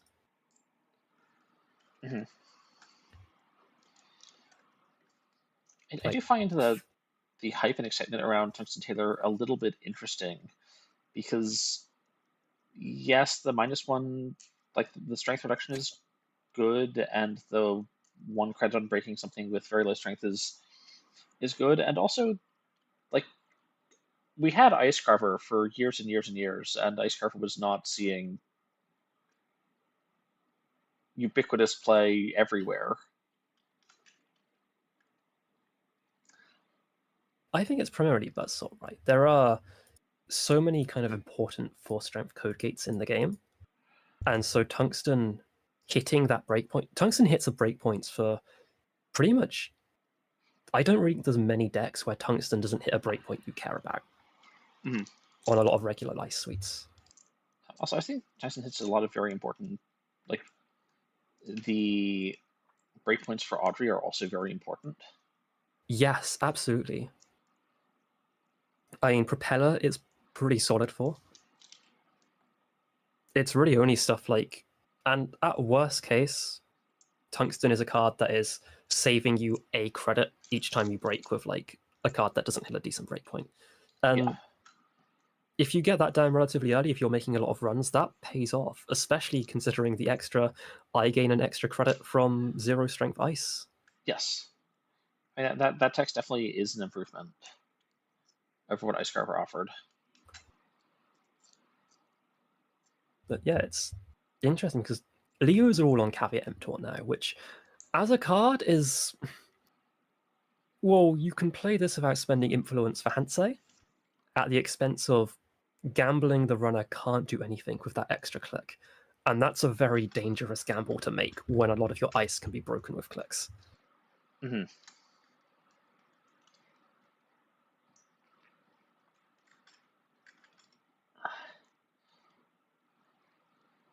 So far, a very slow start for I have expected to see a little bit more of the Caveat Emptor that's trying to leverage the click tax in some way, and I have not seen that as much, whether it's, caveat into Oppo research or whatever, to be a pseudo false lead. It's a very difficult one to pull off from what I can tell, because it's one you need to have it in hand, and there's not. If you want to shoot a Caveat, you're basically playing 3 different factions worth of cards there with Pivot. And it's just using Caveat is, if you have it in hand, you kind of probably want the credits rather than saving it for the mythical turn where you can Caveat, deny a click, and install a train or something. It's a card that, like, on paper feels very strong, but then in play is just kind of very awkward to get to work the way you want it to. Yes. A Sleipnir on HQ, which is basically completely out-competing MIC for that Codegate slot in Leo now. Costing 2 less credits is quite a big deal for an end-the-run Codegate. It's very nice. I do think the face check on MIC is sometimes a bit stronger. If you run into MIC first, it's just like end your turn. That's a really good subroutine, but you do see a just naked Mitra install, so cool. Struggling to find ice potentially. Meanwhile, as struggling to find targets for as, we are doing a lot of drawing on both sides. Yes, the fact that daily casts, like, casting every day is somehow not a job and doesn't connect you to anything is a little... I have not know. Well, I mean, well, we all know streamers can't make connections. Sure. Or asocial creatures. Right. There's probably something insightful there about the nature of our digital world and the lack of real connections we make, but in that room, I'm not sure that's the case.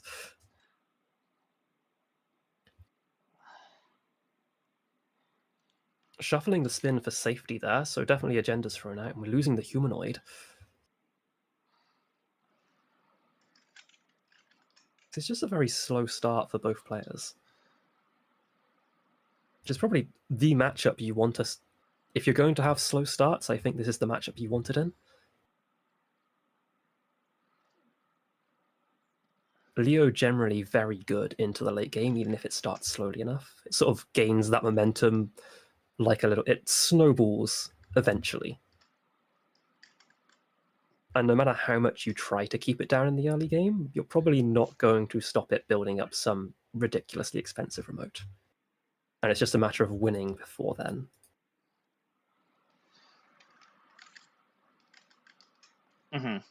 Seeing an advancement here and a Mercia.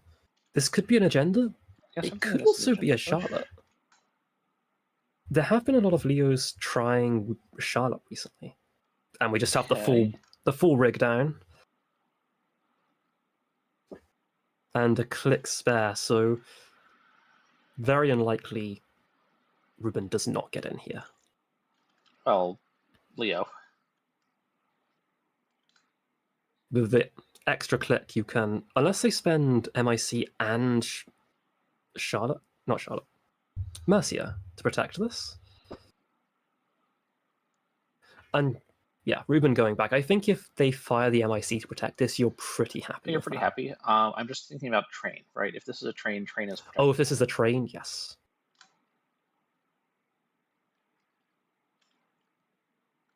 Unity is looking pretty efficient here. And it is the MIC. And we are spending MIC, so it's not a train. But yeah, Unity getting through all of that for very low credit cost. Yes, pretty nice. I think I'm as Ruben. I'm very happy with these sequence burning. Yeah, that MIC puts him quite low, but yeah, a corp losing an MIC the turn they res it, you're very happy about that. Makes like this may have been a train, and Geometry realizing maybe he shouldn't have trashed.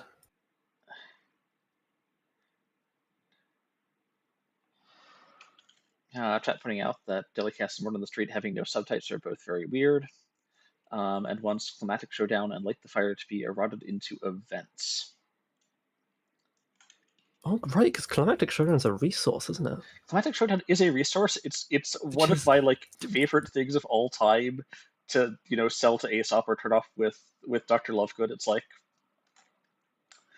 oh, that's really the idea of putting down a Climatic Showdown and then knick-knacking it or something. Yeah. Hey, actually, we'll reschedule. Let's take a rain check on that showdown. Wait, actually, I want to sell Climatic Showdown. Does anyone want this Climatic Showdown? Yeah, oh no, sorry, I double booked the Climactic Showdown. Let's do it next week. I can kind of see it though as just the kind of, oh, I'm putting this down so it's gonna happen next turn. Oh yeah, I think you can't have a Climactic Showdown without suspense and tension and lead in. You have to build it up. It's not dramatic if it's just a showdown.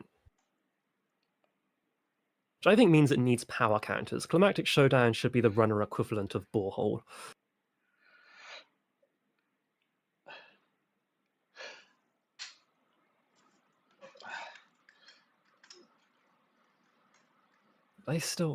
One day I'm going to figure out how to make Climactic Showdown work. And by work, I mean do a thing in a game I play with it.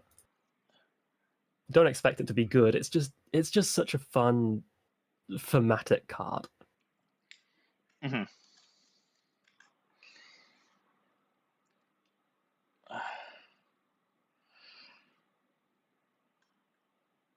Maybe there's something behind Climactic Showdown and Chain Reaction. Ooh, okay, that's kind of interesting. If the corp trashes, you're happy because you get easier Chain Reaction trashes. And if they don't, your Chain Reaction hits you more cards. It's probably terrible, but it's fun.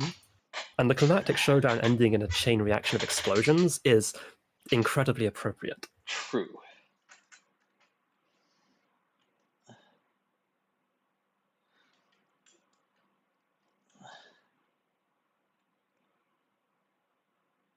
We are still waiting on a judge here for this table.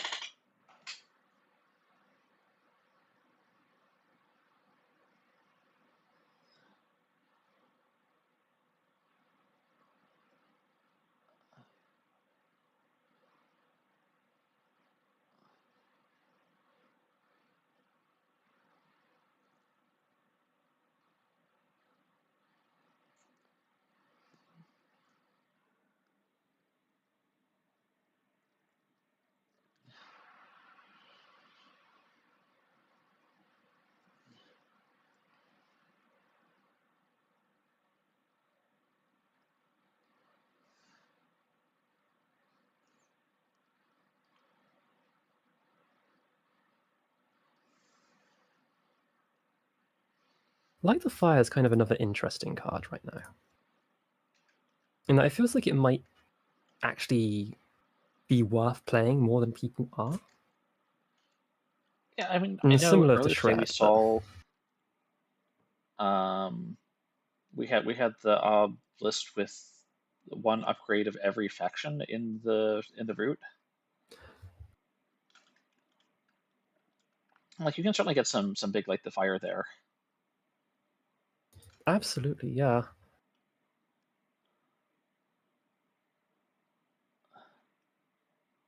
I imagine there's actually something to be said about that into Ob as a kind of very fringe tech for a kind of Mavirus into Afron play, right? Because you trash Mavirus if it's lost all of its abilities.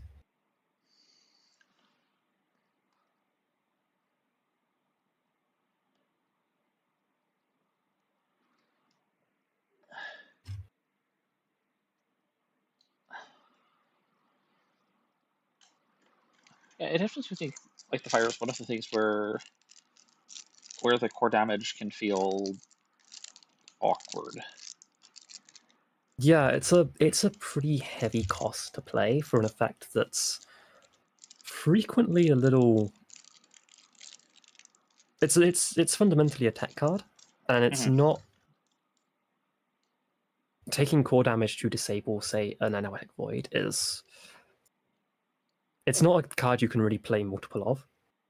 I mean, you can, but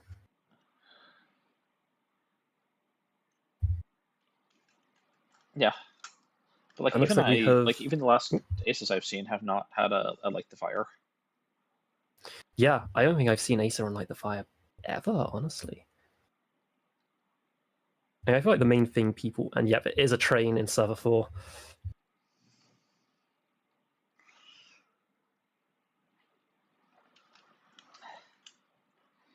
And we are launching the train.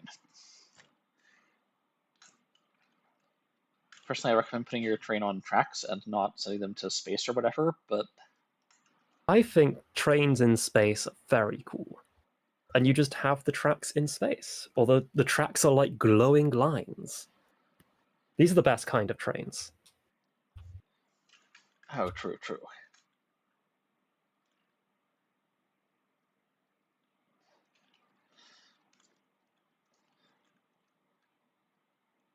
So I do like angles where you can, going back to Coffee at mTOR here for a bit, where you can just use potentially both of them in the same turn, just give the runner 2 extra clicks and go, look, you only have so much to do. Like, you're not deep diving me this turn, so what are you doing with extra clicks? Have fun. Yeah, absolutely. And then turns out they find a way to use those 2 clicks to win the game. Caveat Emptor is a card I was so excited, and then like the first time I played it, it lost me the game. I was like, oh, okay. Yep. And suddenly it became, oh, I have to think of this. This card can't just replace Handsight. It needs me to think a lot about how and when I employ it.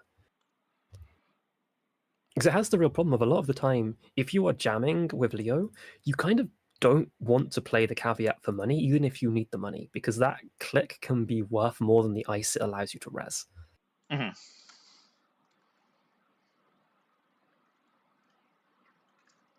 We're seeing Info Bounty coming down, which is actually a card I've been relatively positive on recently. I'm still not sold on Info Bounty right now. I see it get played a lot, and I'm not convinced it's doing that much. So I think the way that it is mostly happy to stack with things is good.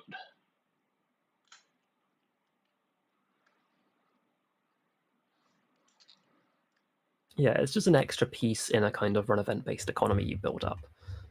Exactly. Is that...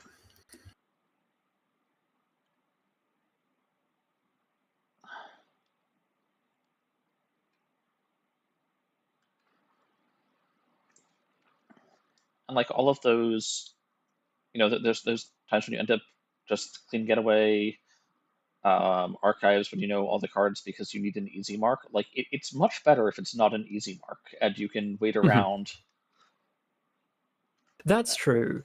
The synergies with Carpe Diem and such are really nice for it. The synergy with Carpe Diem, where you can actually get the info bounty trigger on the install turn, is also really fun. Right, yeah, of course, if you've already got the thing. You play the info bounty, and then you identify your mark by playing Carpe Diem and just go there. Now we are getting 6 credits a turn from all this trip economy. Yes. Putting double shifts on the streaming and selling at the market at the same time. I mean, look, this is the whole thing about passive income. You try and build your passive income, and then you don't need to work. I mean, do we think this is a daily cast of you selling things? This is the stream equivalent of the shopping channel. This is like one of the pawn shop shows. Oh, absolutely.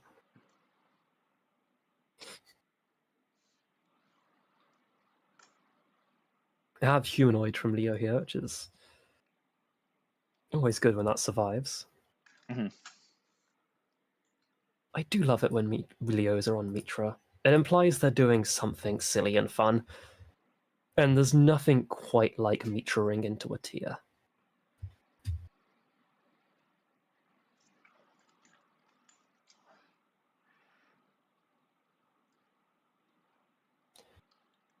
Hermes and Twinning coming down.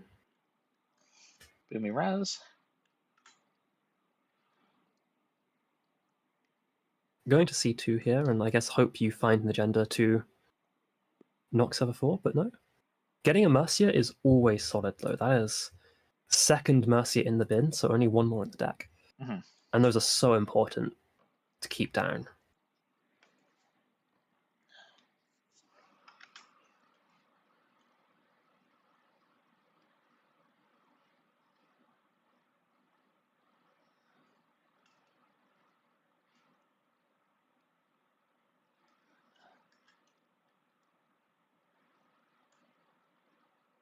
It's a single advance. And Sprawl and Spin Res and then a hedge fund. Possibly discarding an agenda on HQ. Mm-hmm. So Seamless has been shown, so this is very possibly another Seamless in hand, looking at another train. Yeah, another train. So it could also be a Let Them Dream, which would be pretty solid for them right here. Yeah, honestly, this is around the point you want to reduce the density of R&D. Hmm. Even if there's another Seamless, like Seamless Advance for the Let Them Dream, and then Havoc click 2 and jam onto Tranquility is pretty nice. Yes. And a lot of Leos are kind of the slot for what your final 2-pointer is. Because generally we're on... Most Leos now are on 8 agendas with 3 Let Them Dreams and 3 Melias, and there's room for one more. And it seems to be kind of a toss-up between Architect Deployment Test or just going for the Ingatan for a Never Advanced strategy. Mm-hmm. Branra is making this server pretty unpleasant to get through.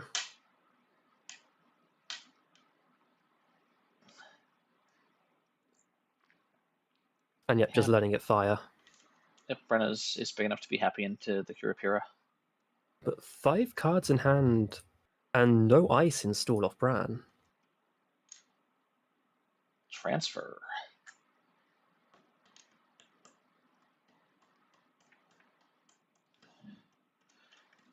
I think the last click almost has to be to clear the tag because twinning. Yes, absolutely. See the Seamless in hand. Not, I think, unexpected. Yeah. Yeah, and the corpse just... Oh, it's another train. Train. And this could be the final agenda push here if this have it. But Scoring a 3-pointer with 2 clicks remaining is... Oh, you kind of love to see that. I mean, the question Jimmy has to ask is, can Ruben get through this server? And at the moment, it's quite tricky. But all he really needs is a hedge fund or something, and that makes it possible. It's also a little bit awkward because there's no seamlesses left. All 3 seamlesses have been used. Yes.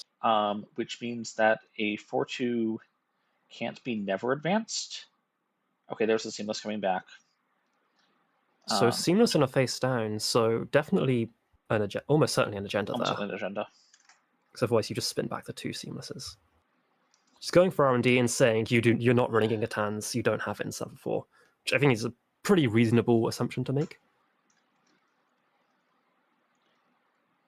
Well, the other thing is there's a Hermes down. So this can also just be a setup for a bounce on this agenda. And we get the final train, and we've bounced it. Now, granted, this does free up server 4. So there can be another install onto Tranquility home grid. Mm-hmm.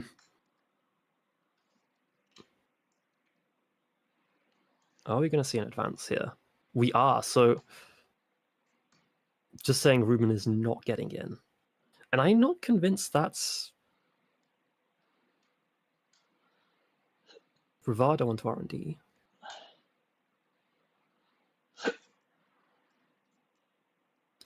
Are we going to jack out after the drafter for the Bravado money, or are we just going to keep going for R&D? Keep going. Keep going, yeah. This is... so let them dream. Like let them dreams. Like the info bounty mark was on R&D. There's no way you don't keep going. Right. Yes, of course, thank you. I always forget about info bounty.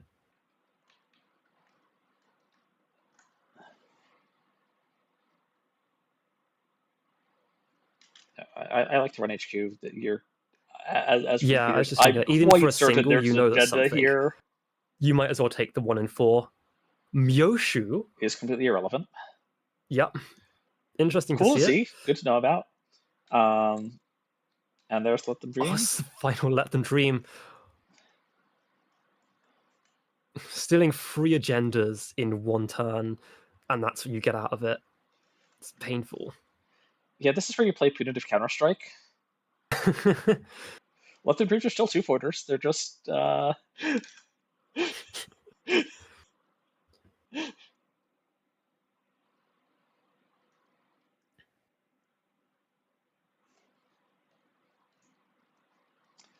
Arch Archives.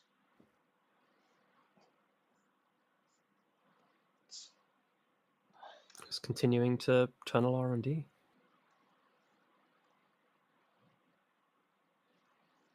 Just going to see 2 cards off R&D a turn.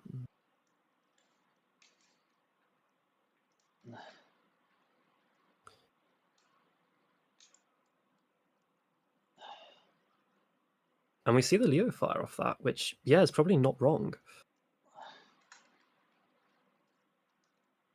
At the very least, this means that this R&D axis is going to mean there is no way you get into server 4 now after this.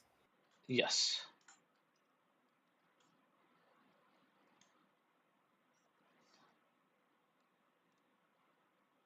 We don't find it.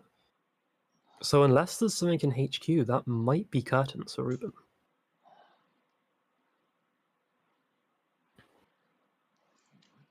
So I mean, that was the Leo fire. Mm-hmm. There's not enough clicks to click through the end the run subs on Bran. No, I think it's Bran's just the problem there. Like Sleipnir and MIC, you can effectively let fire. You know there's no trains left in the deck. Mm-hmm. But yeah, going for HQ, saying, well, that's kind of your only out. You have to hope there's something in here. Although letting the shuffle back fire, which I think is definitely wrong, because if there is an agenda, it just goes into the deck. Mm-hmm. You don't want them to draw because you know drawing is safe, but you have the spare credit. shuffling a Boomy from Archives into Armory, which probably means HQ is safe. Yeah, HQ is absolutely safe because you don't take the 1 and 2. There is no way you take 50% there. Because this could be a Charlotte, you never know, but it's not. Yeah, and it's on Architect. That's the choice for... Oh.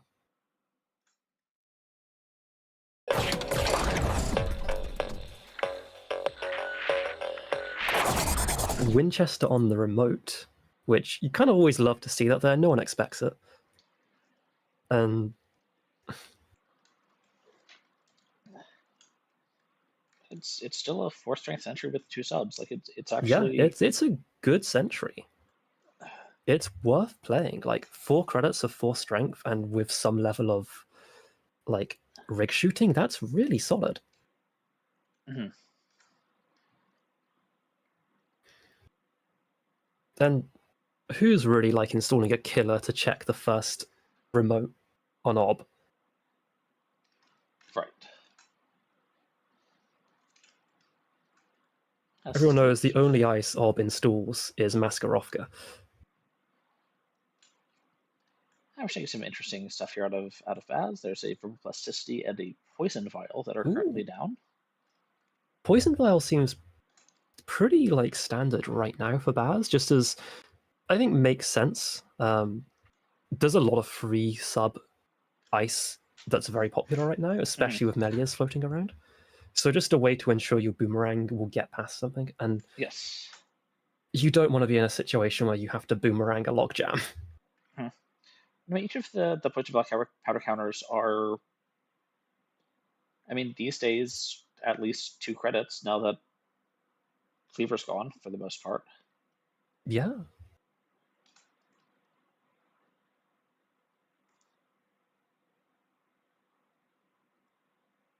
Yeah, Bat's looking pretty set up except for money.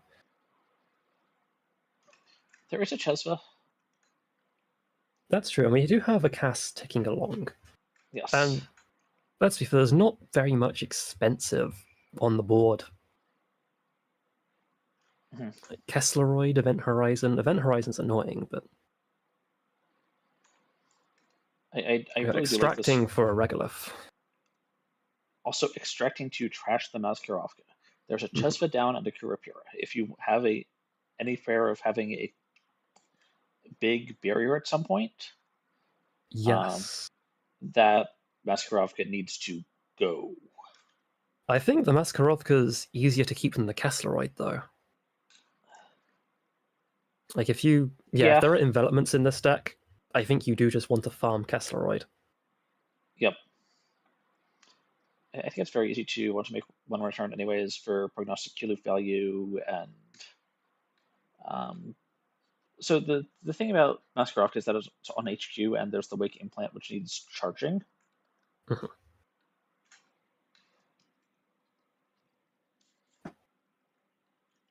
Yeah, you want to be like, I mean, with 15 credits and a second ice on HQ, isn't an easy run to make, at least multiple times, depending on what the ice is. Yeah. Afshar is minimum 3 credits, which is a rough. Break Maskarovka and then leave again does not really accomplish charging Wake implant. Clean getawaying HQ, which is, yeah, quite reasonable. You can afford a boomerang, whatever this is, and there's no Event Horizons left in the deck. So you're pretty confident you get in here. It's a Beerwhack. Hard rezzing the Beerwhack. You love to see it. And it's going to get boomerang poison vialed, presumably. Even just 1 credit short on boosting the revolver.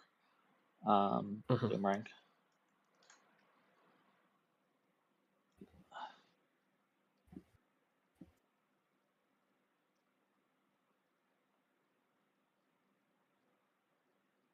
Oh, never has such a expensive ice been rezzed for such limited payoff for the runner.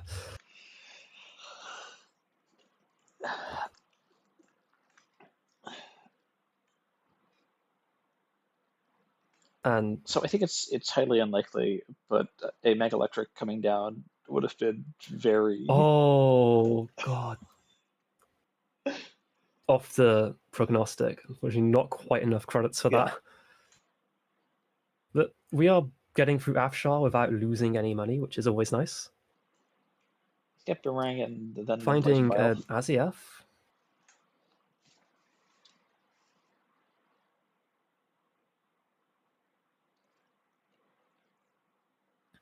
And presumably we've got to trash that Regolith now.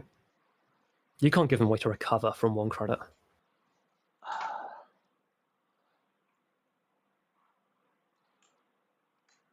To boost the revolver, 2 revolver counters. Like, unless revolver's your only killer, but if revolver's your only killer and you don't have a spare, that's questionable.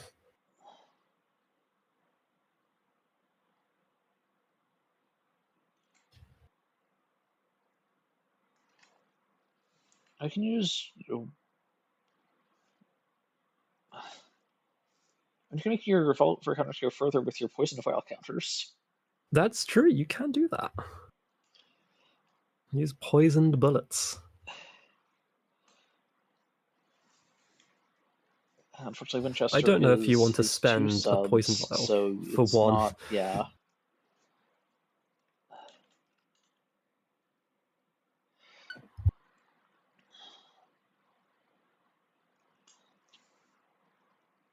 I mean, Error does go pretty low on credits trashing the Regolith. It's 2 to get in past the Winchester and then 3 to trash. So that'd be going down to 1 credit himself. But yep, and we have the Winchester run. The chest of recurring. Yeah, you have ways to recover now as Baz from doing this, and getting the Corp to stay on 1 credit is worth it. Like, yeah, most of their ice is rezzed, but if they can't actually afford to score out, what are they doing? Mm-hmm. And this is Orb on 14 cards in R&D, which is where we start to see the Orb thing of R&D is all agendas. Or HQ, all but... agendas.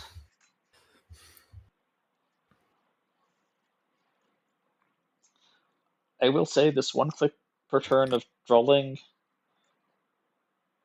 with verbal plasticity and class act, that's a click to draw I am very happy to make.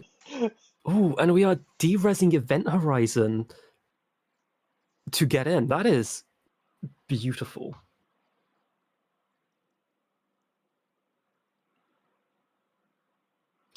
Breaking Kessleroid for Chesva credits and 1 credit short of re-resing Event Horizon.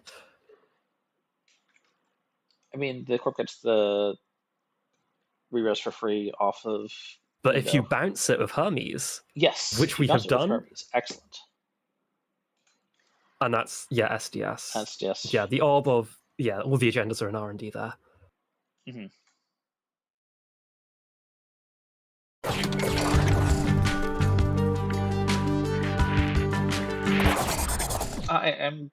I think I'm pretty frequently seeing 1 direct access in mostly hot lists. There are a lot of IDs where turning them off matters. Egg is absolutely one of them. If you look at something like, an enemy res, that's no longer 2 counters. If you happen to be face checking it, you're denying 3, which is huge. Right. And that was opening with Concerto, which is delightful. Concerto is actually a card I've been advocating for a while, especially in Moosey Hawk, but I also find it's just one of the single best methods of challenging spin doctors. That's interesting. You're just not playing it for the value, just saying this will cost me nothing to deal with? Yeah. And you still get the draw.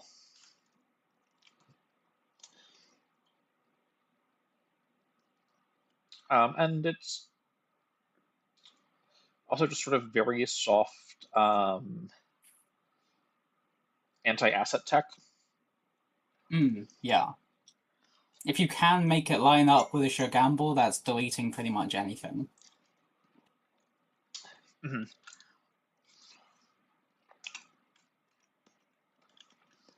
Also, as I mentioned, Sang Cancel is here. Mhm. And Axu pointing out, I didn't do the maths. This appears to be 51 card mushy.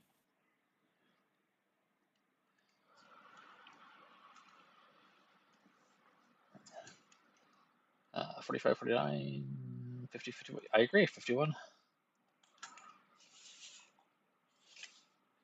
You never see 51 card Okos, though. What's up with that?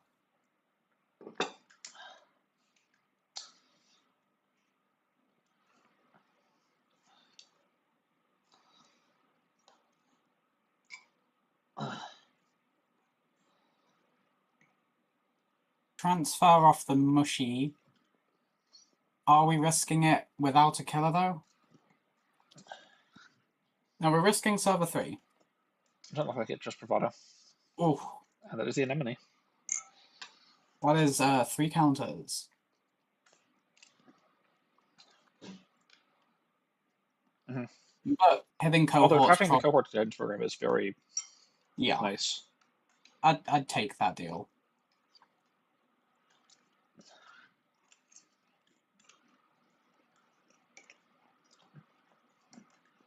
Especially the anemone itself was 3 counters. Denying the cohort is getting at least one of those back. Cohort can be exchanged for many counters. And Bladderwort isn't even pinging here, which is, I would say, unfortunate, but not the worst board state for the stage of the game we're in.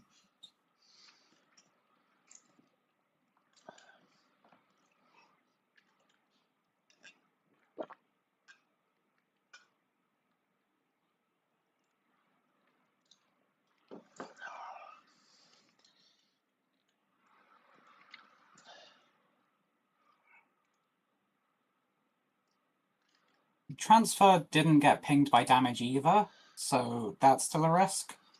But it seems like one that we're happy to let be with 1 ice on HQ.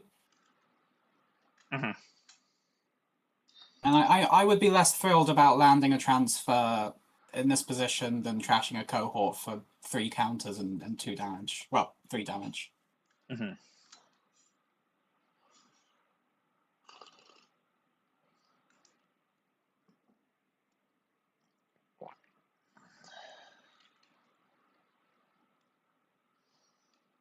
Do you think we're selling up Regenesis already?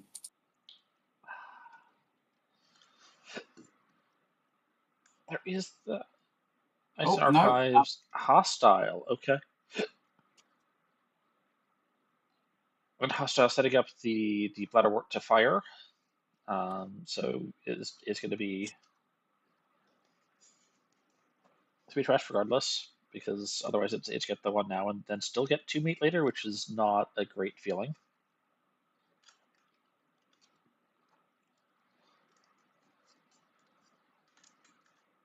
Do you ever run the spin here?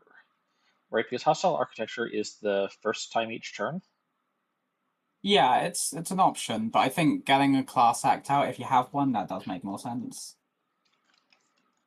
Mm-hmm. Overcommitting this early is how you lose to a swingy board state. Yes.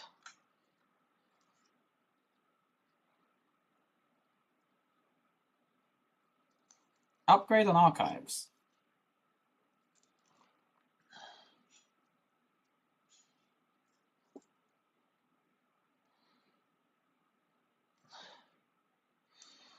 I just got distracted thinking that like hostile is kind of a neat tool if you want to play flood the market out of Wayland.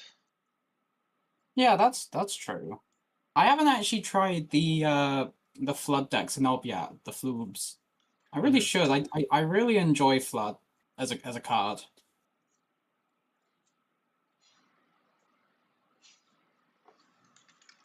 This is Probably a deck in every faction that could make it work. Oko obviously wants to be going wide and iced like this. Yep. Ob can do it. Obviously, PD is doing it a lot, and I've seen some Synapse lists try it. Mm-hmm.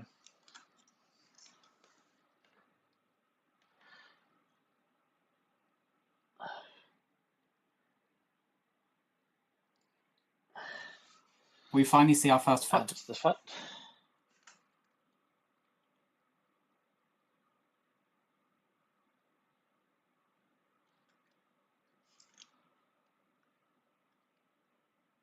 A lot of threats on the board. Augustus not having a killer makes this hostile very annoying.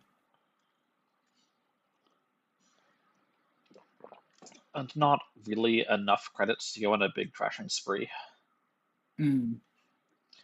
Miss Bones would have been so nice to have in the game at this particular moment. Mm-hmm. It's like I'm probably potentially willing to take the net and the 2 meat to go trash hostile architecture if I can then go trash 3 other things, but I think dealing with the foot is also like a reasonable call if you think that yes, yeah, it's only a white space, which with Sankan still is perfectly fine. Deal with that, tank the hit, maybe you consider running the hostile now. I mean, there's not enough credits to trash the hostile. It's 4 to trash. You could click for a credit and then run, but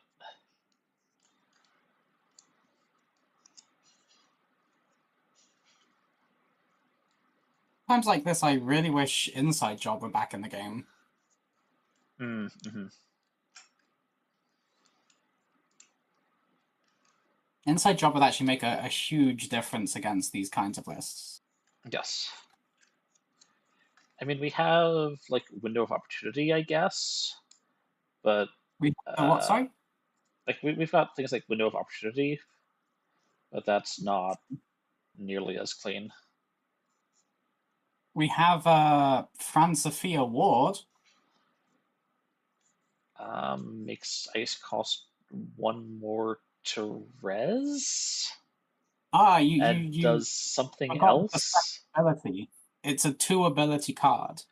Okay. The second ability is if the corp has 15 credits or more, you can trash it to bypass the ice you're encountering. Okay. I think it's an unplayable card in the right meta, but we have not seen the right meta. Oh, actually, instead of Sankan Seals, Missy Hut could just swap her decoder out and play 3 copies of Cat's Cradle and just install them all.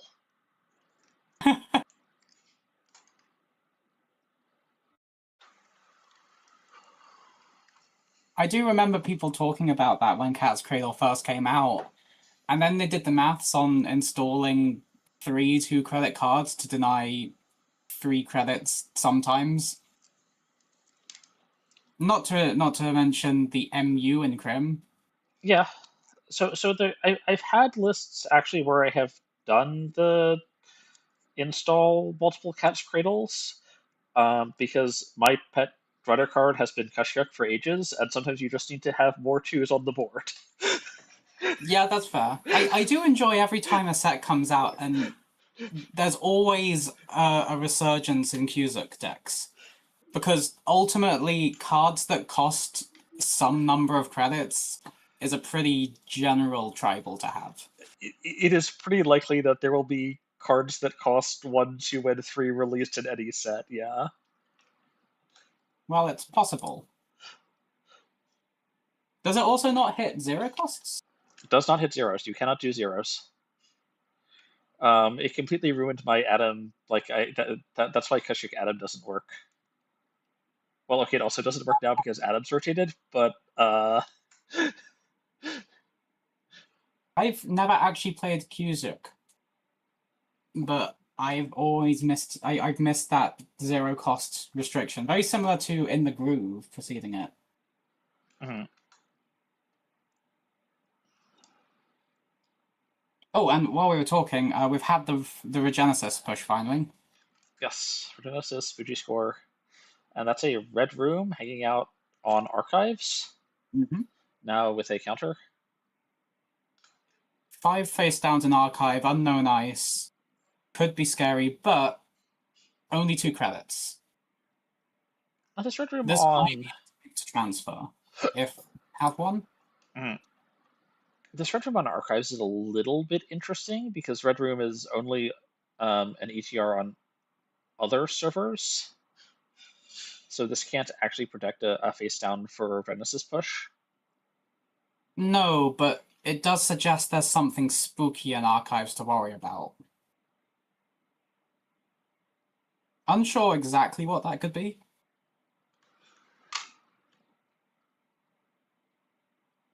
Debbie.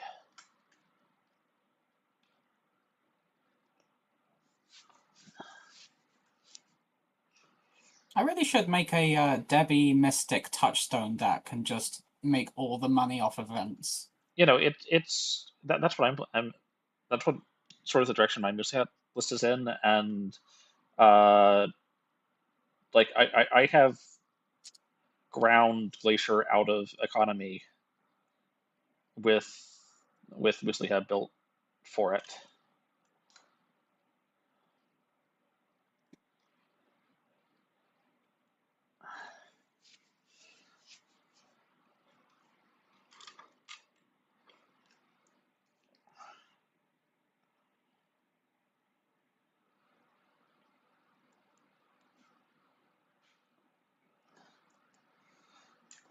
Justice broke. Ziat also pretty broke, although this cohort guidance is going to do a good bit here. Could potentially hit the 3rd petty cash into the bin as well. Mm-hmm.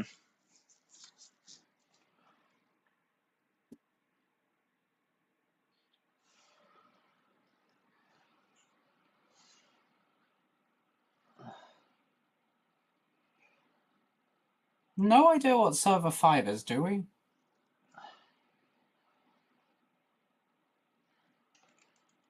Don't think so.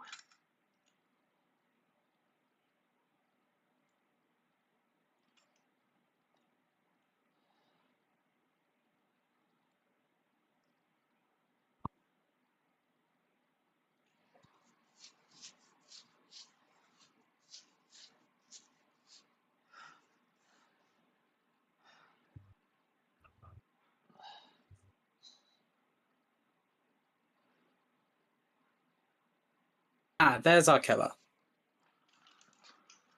Okay, Carmen.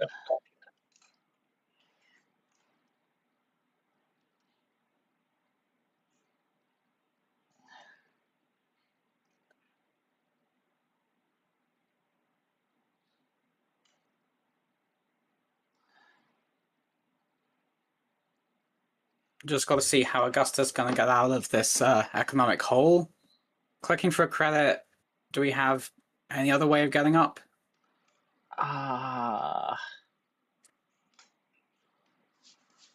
Carpe Diem in hand, maybe, but nope, we're just going to poke archives.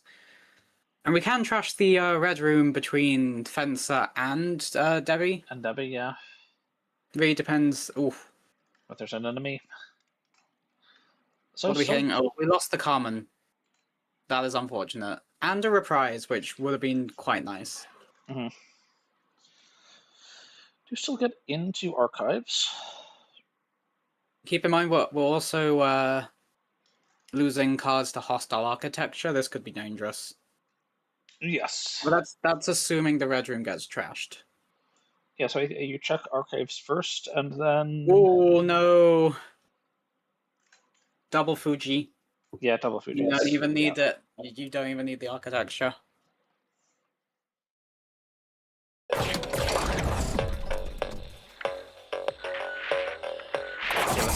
And up 6 points to 2.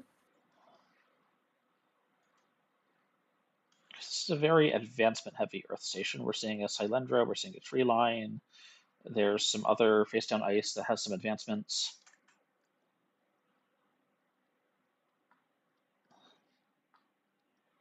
Deleting the boomeranged ice. Yes, I mean, blanking a boomerang is very nice. Is that helping a huge amount, though, right now? I suppose you've got to keep HQs safe. There's no flagship. There is one in the bin, which I assume got trashed earlier.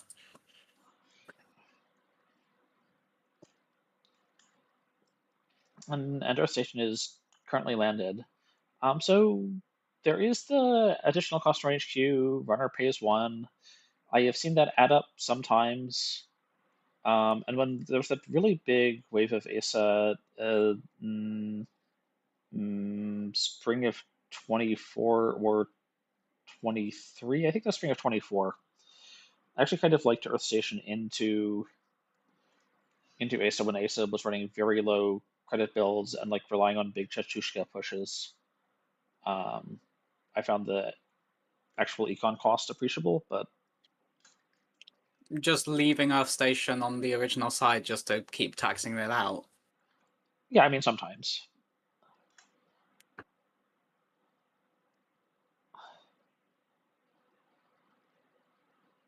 So we're threatening something in Server 2. Yes. It's possible this deck is running Charlotte, I suppose. Lots of advancements. I mean, like Charlotte occupies your remote, and you only have one of those as Earth Station. But if you're not ready to score, Charlotte's a fine thing to park and push for a while. I mean, if you can get Tradon to run it, that's potentially a lot of money, and we're up 15 credits on the Corp, so possibly that's the play. But also, at only 2 points, it's not the most pressing threat. Silendra is actually pretty awkward for Audrey. I mean, do you actually break it, is the thing? I mean, the subs add up if you don't. Over time, sure. Yeah.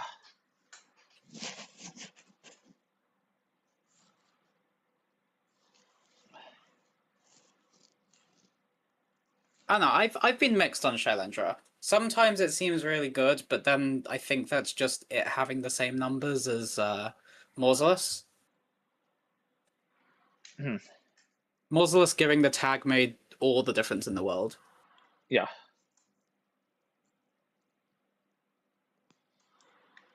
But like with Tungsten Taylor, 5 strength is the magic number for your code gates.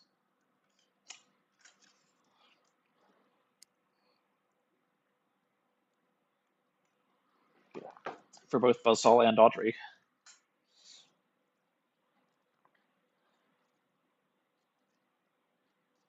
Nothing in archives except Virus. That's unfortunate.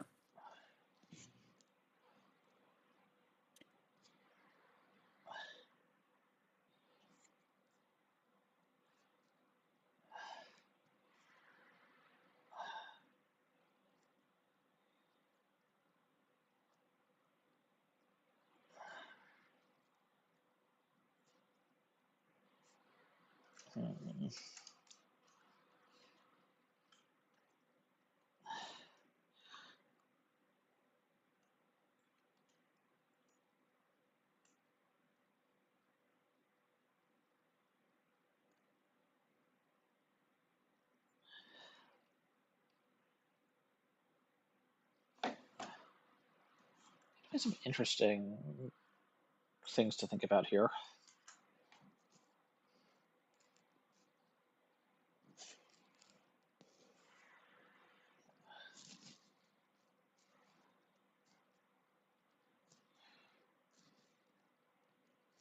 Buffer drive to recur Keiko? Oh no, sorry, I buffer drive misread. to bottom Keiko, off a trash to Audrey. But I don't understand why. Possibly just to avoid the discard.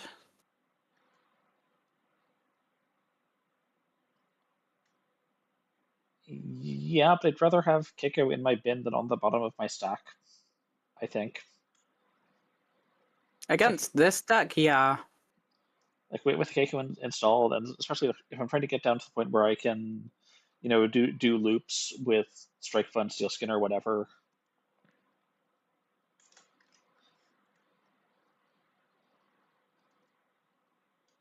And what am I going to, like, what's Earth 6 going to do that might blow up a hardware? Winchester, maybe? Maybe? I mean, you can deal with Winchester. 18 credits. Like, Yeah, Winchester but like sucks to deal with, but Winchester, you you just can deal with it. break with Echelon. And I mean, even one more program down, Echelon's at 4 strength. Like one more Ice Barrier down, Echelon's at 4 strength, and you just break Winchester for 3, and that's fine. Oh, I missed, yeah, Tungsten Taylor. Oh yeah. Even now, it's fine. Just break it for 3. It's fine.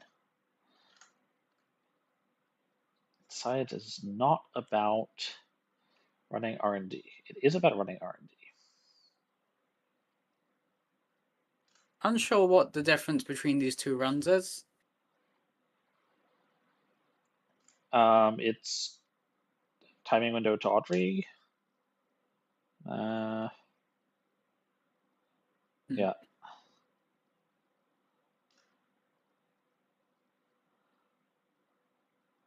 Nope, nothing. I think poking R&D until you're actually forced to interact makes sense. Try and get an Audrey counter or just snipe a win. Yeah, try and find an Audrey counter is certainly appealing. The So companions this is actively threatening now. Yes. The companions have become unhappy. Will this matter? I think reply Tradon Casey. can win here if he can find Buzzsaw. Either has Buzzsaw in hand right now or draws it off the top. Otherwise, it really depends. And you can probably just pay the extra 6. Looks a little bit awkward, but yeah, okay. Yep. That does it.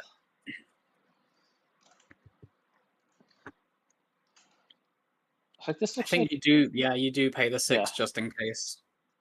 Yep, that's exactly why. But it's 1 credit to break, thanks to Tungsten Taylor.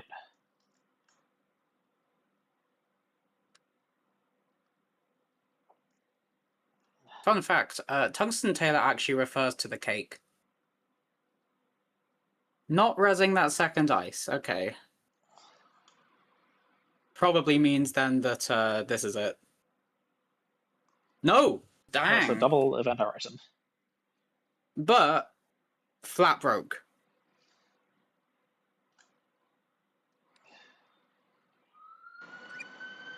Yes. But also, okay, so you can over-install the agenda with a spin doctor. I mean, that's spinning wheels. I feel like you've got to keep threatening. Like it's pop the fermenter for 6 credits, pay the 6, run back. Yeah. Or just actually go check HQ. HQ is cheap now.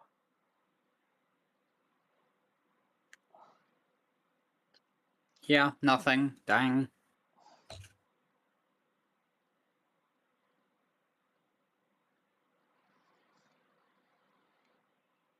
Yeah. HQ, flip HQ back over.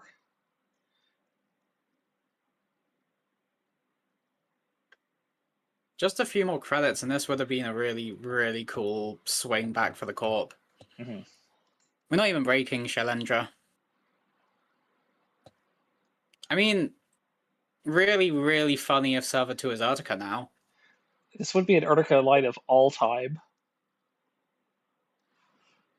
Although Urtica, yeah, everyone's trying to Urtica here. But I believe! Manifest it! Dang. Just let them dream. Yeah. It wasn't even game for Corp, dang.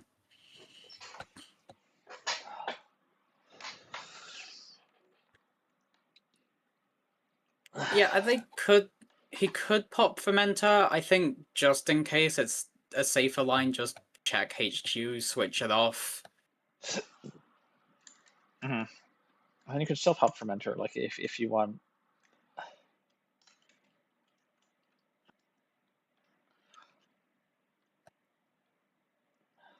All right. A few games left. Mm-hmm.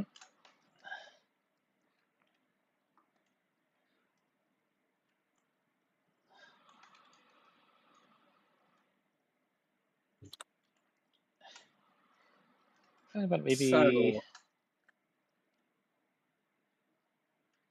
table couple 13? more, yes. I don't think we've seen either of the players at table 13. Okay. Yep. Let's check it out.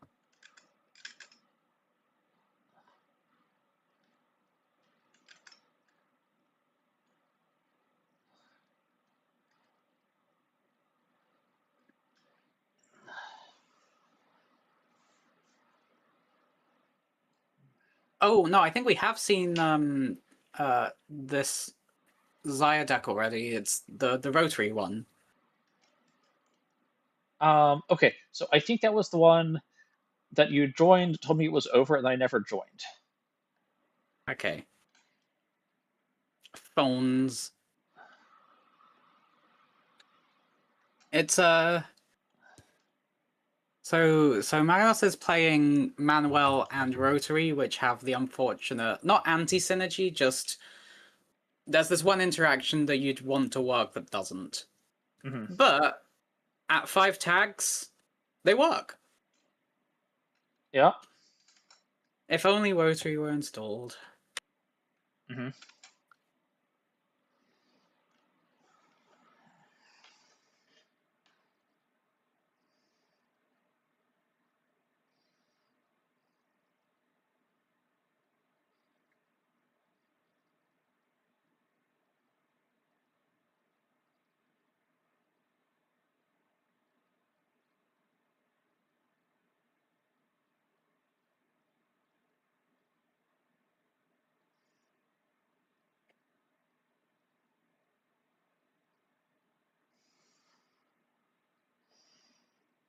What are we waiting for a trigger here? I think Tucana, right? Maybe Takana.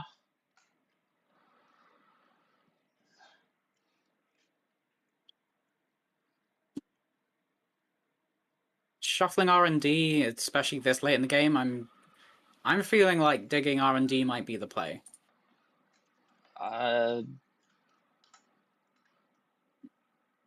Yeah. Interesting, sort of interesting into Revolver in particular because you just text up the counters and then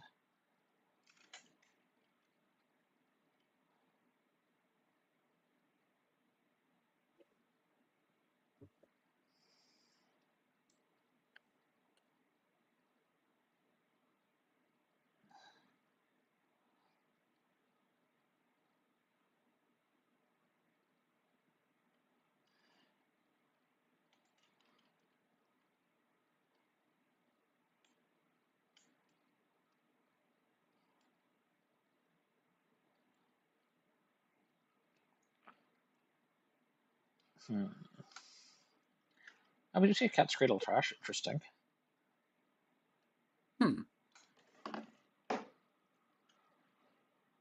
No actual, oh, well, there's Descent, but otherwise no actual code gates on the board.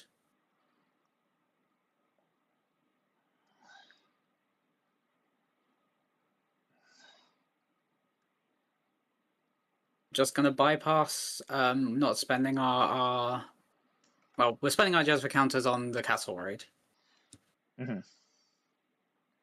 I suppose right now Maskarovka is the biggest barrier.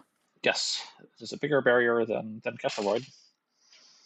So save the Kurupure counters to bypass Maskarovka. Unfortunately, outermost on all servers is Maskarovka now. Yeah.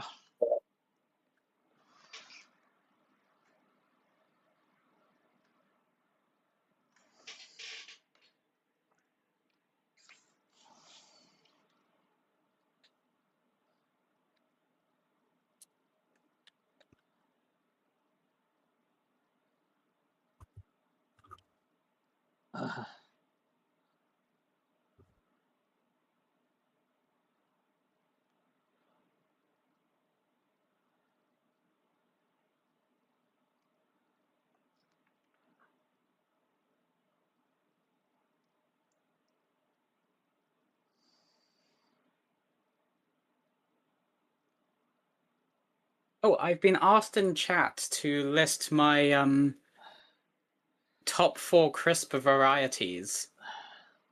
Okay, so my interpretation of this is that a variety is like a probability distribution, and the top 4 that I think are crisp. I mean, I want to say poisson, but that's not a kiki, that's a booba. Honestly, most distributions have, like, uncrisp names, if I'm being honest. Discrete uniform distribution is pretty crisp. I enjoy that. Zipf-Mandelbrot law, that's a good one. Boltzmann distribution, very crisp. And of course, the zeta distribution. That's my top 4.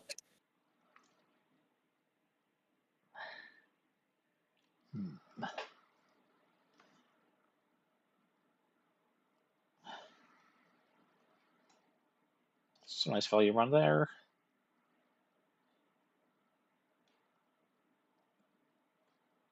Two credits from the Zaya, 8 credits from the Bravado. Yep, looks like it's game. But it's game. And Magnus just didn't think she could get into server 2, and turns out the game was there. Yep. Will be a let them dream.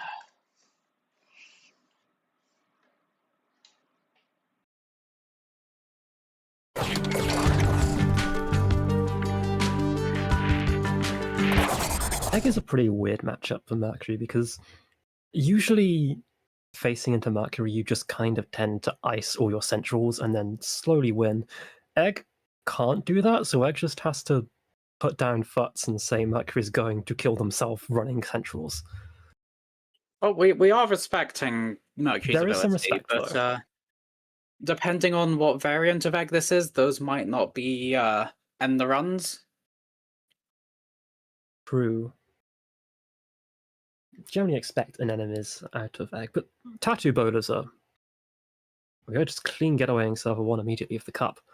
Devastating if this is somehow spin, but no, it's Bladderwort. We're just eating that with the cup. We're installing Hermes. Witches is in danger. Yeah, this is a very solid start for Mercury.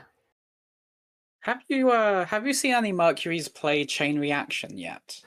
I have. How did that go? It looks poorly. Did not go well for them. In concept, the idea makes some sense, and then you play it, and it doesn't work. Mercury's not very good at running all 3 centrals in one turn. Post in chat if you are very good at running all 3 centrals in one turn. We'd love to hear from you.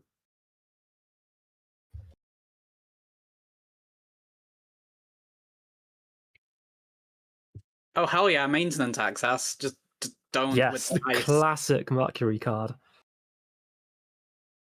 We'll see 4 here. Hybrid release? You got a hybrid, which is going to bounce something. Another Second hybrid release. Just delete this board state. Mm-hmm. Bouncing one of the table cards and the R&D ice and going for a single from R&D. Oh no! And finally, the Regenesis bouncing the other remote. Running again, just in case. You may as well. I love Mercury, and to be honest, oh my gosh! My god! Mercury is always fast or slow. Woof. Post in chat if woof. 2 Malandragums, though. That could be pretty bad for Mercury if they don't run and immediately win the game.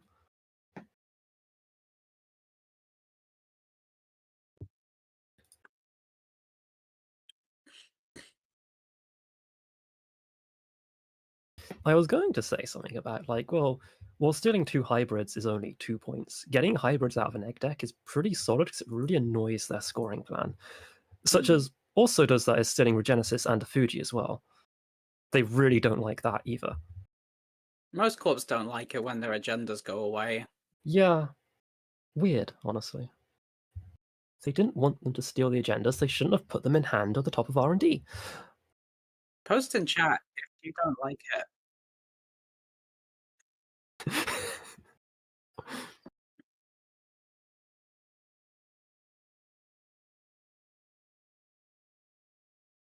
Like we're deciding 6 points in one turn is a well enough earned break to not do anything for a bit. Witches is getting cohort out, so aside from being down 6-0, pretty solid. Yeah, this is the point where witches can start to recover and build a board state, but stopping Mercury from finding one agenda with Egg's kind of board is very difficult. Yeah, Egg really wants to bleed you out over multiple turns. All Jimothy needs to do here is get lucky once. Yeah. And yeah, that's just a tattoo. It's not even an enemy. An enemy is kind of the only thing you really care about with Estebrado. So we see two. It's entirely possible not bouncing the tattoo just because it's an end run. Forcing Jimothy to actually break it if they can't find anything to bypass it with. Yeah, with two Malandragums in the bin, your ability to get past Tattoo is kind of entirely limited to just that Estebrado. Mercury is generally not running anything else that can break barriers. A couple of them will run like a backup, but with 2 credits away from Francophia ward range. This is true. Mercury's can play Francophia ward. It's really fun. Post in chat if you are 2 credits away from being in Francophia ward range. Which is just spamming the board here. Interesting that Mercury's just not contesting that cohort. We have a second one down already. I mean, Witches has to score out to 7 or kill Jimothy. Yes. And Jimothy just needs to see agendas. Any agenda. Except for the fabled 0-point agenda. It's interesting, though. A lot of cards in the bin, a lot of cards on the table. It feels like Mercury's giving Witches a pretty solid opportunity for some kind of Regenesis play if they continue to just not check.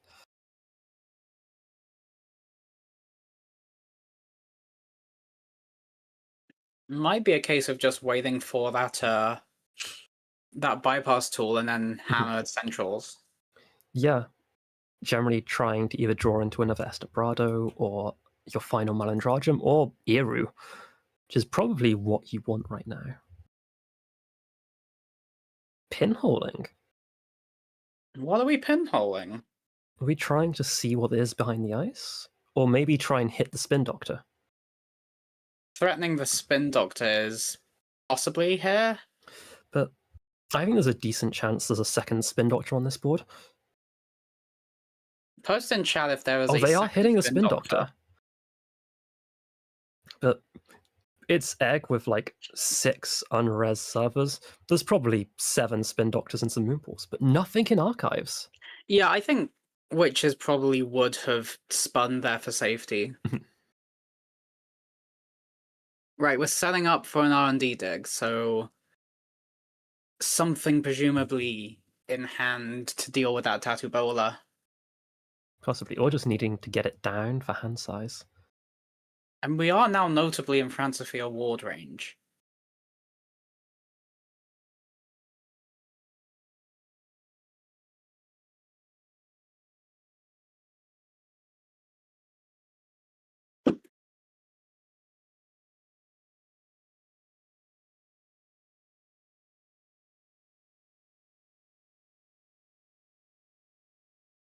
They're not rezzing any of these servers, so you wonder what they could possibly be. I expect maybe a Moonpool or 2. Do we actually have any idea which kind of OCO this is? It looks There's like a hostile standard, architecture in archives, so this is a pretty standard asset-y, just spam the board, grind them. So, and yeah, we know there's a Regenesis and hybrids, so yeah, kind of like the default Egg right now. Yeah, icing R&D makes sense. Jimothy playing their hand a little by pre-installing the Diva Data. And which is Rezzing Foot, which Timothy does not care about. Yeah, no, it's just if Witch Just is for scoring tempo. on. Yeah. Which it looks like they might be. There's a decent chance there's an agenda on the board here. Oh, and we're just ignoring it. We're just ignoring the ice. We'll see 3 here, which is pretty decent. It isn't an enemy, which is kind of the only ice that matters against Desperados. Oh, anyway. It loses another maintenance access, which is actually pretty nasty now. So we're seeing 3 here? Seeing 3 cards, which could very easily be enough. Which you just have to hope it holds. Yep. Nope, there it is. Fuji. First card is a Fuji.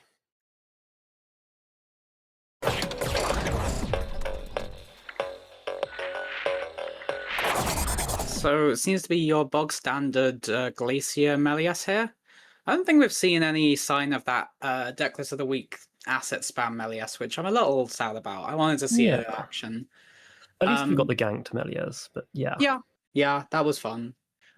This also seems to be pretty standard, just Reg Crim as being the new house of Reg Crim, which I wasn't expecting, but I guess it makes some sense. Yeah, it's just a fact of like the current meta, I think. And like so Zaya many, is a bit. Yeah, so many of the staple cards just happen to also trigger as. Everyone's already on open markets, class acts. Most people play hardware. Yeah, and it's a teeny. It's a teeny is an excellent piece of ice.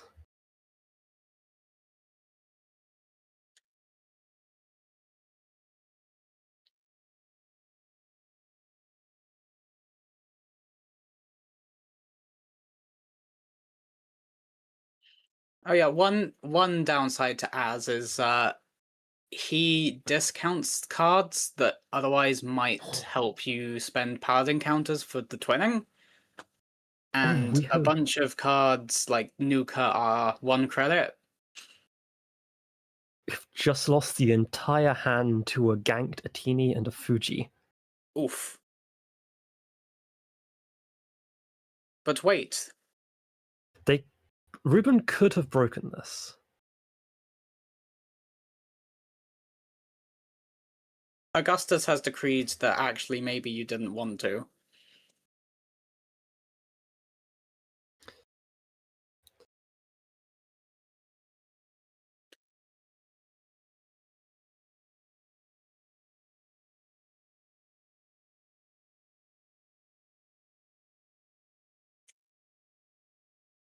Oh, yes, yeah, of course, because you stole the Fuji.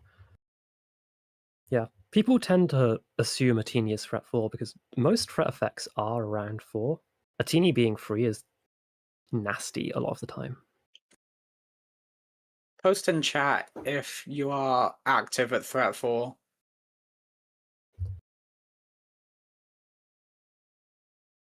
Is this the same ganked deck we saw earlier, or is this a different one? We have seen Augustus already today. I think this might be that list. Okay. In which case, HQ possibly being a Mitra might make sense. So there is an upgrade on there. Cool, so we're sticking with what happened here. And drawing back up with the class act and Nuka. I guess you don't mind too much losing, was it Clean Getaway, Transfer, and Mutual Favor? They're not good hits. You don't care about Mutual Favor anymore, but there's worse stuff you can lose.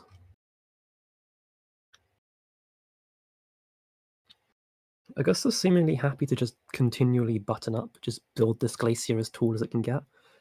And yeah, just we're keep fully ticking a Charlotte. You're not being... Oh, never mind, we're jamming. Jamming, but not pre-advancing. Somewhat interesting given only 2 pieces of ice, a boomerang installed in 14 credits, means that's relatively easy to get into unless there's a void, but this is a ganked deck.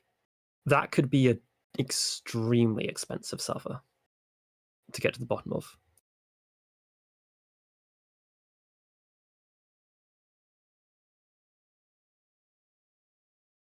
We do have the We S1 are down, which is not now caring about that.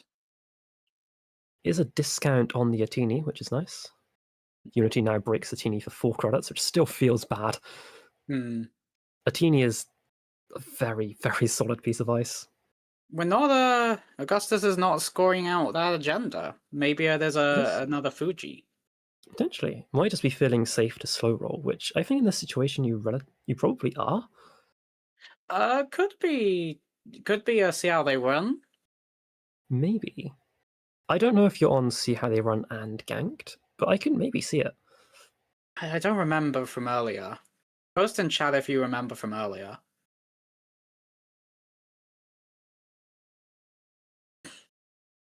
Bad call on Melias there. Losing a Void from R&D, although you expect a Void. It's Lotus Haze. Yeah, I thought it might be Lotus. Yeah. Threatening a lot now. Lotus Haze, when it first revealed, it was hard to conceptualize what it might do, but it's done a lot.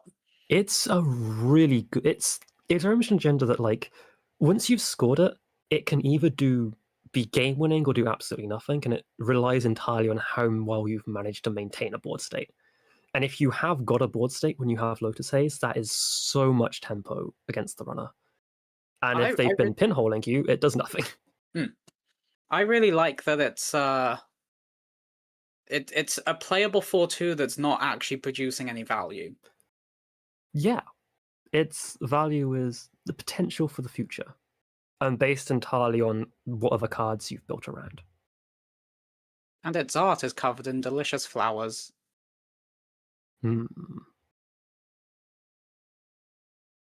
Flower Summon is also covered in delicious flowers. Yum. Flower Summon is one of my favourite agendas that people don't play enough of. I know it does see some play in certain Atea lists. Yeah.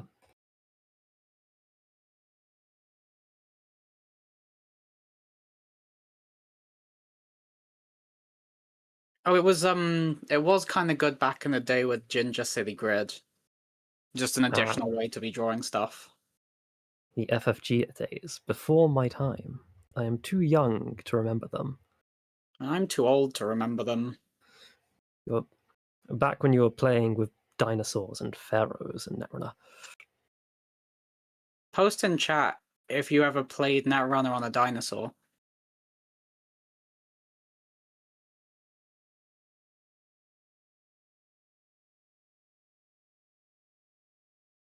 Yeah. Chat did not hear the question I just answered. Post in chat if you didn't hear the question I just answered. You have Atini and Empiricus here, which if there's a double ganked is not nice. That's a lot of credits. Funny though. It's very funny.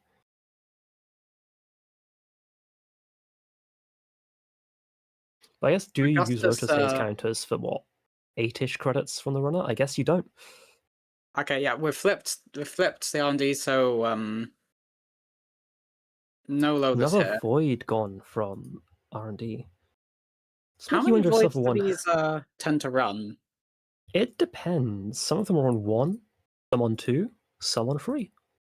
I guess some are on 0, and that covers all the grounds. That's true. But it does make you curious. With Lotus Haze, you probably want 3, just because Void is maybe one of the strongest cards you can Lotus Haze. And here is exactly a situation where you might want to do that. Well, it's possible the HQ upgrade is the Anoetic. It could be, it might even be a flagship. Although, given the influence spent on Ganked, I think that might be unlikely. I do enjoy that both Melias and runners playing against Melias are happy to play effects that unsuccessful runs. Yeah. For the benefit of Melias, at least. The Botto, which, even without threat, is still pretty expensive. And it's Mitra! Nope. What are we getting? What's the worst thing we could get here? And Tattoo Bowler! Got him. Enjoy a Kurapira counter.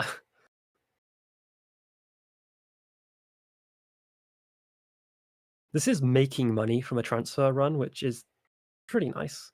But when you start at 17 credits, I don't think the runner is particularly interested in dropping you down than they are gaining.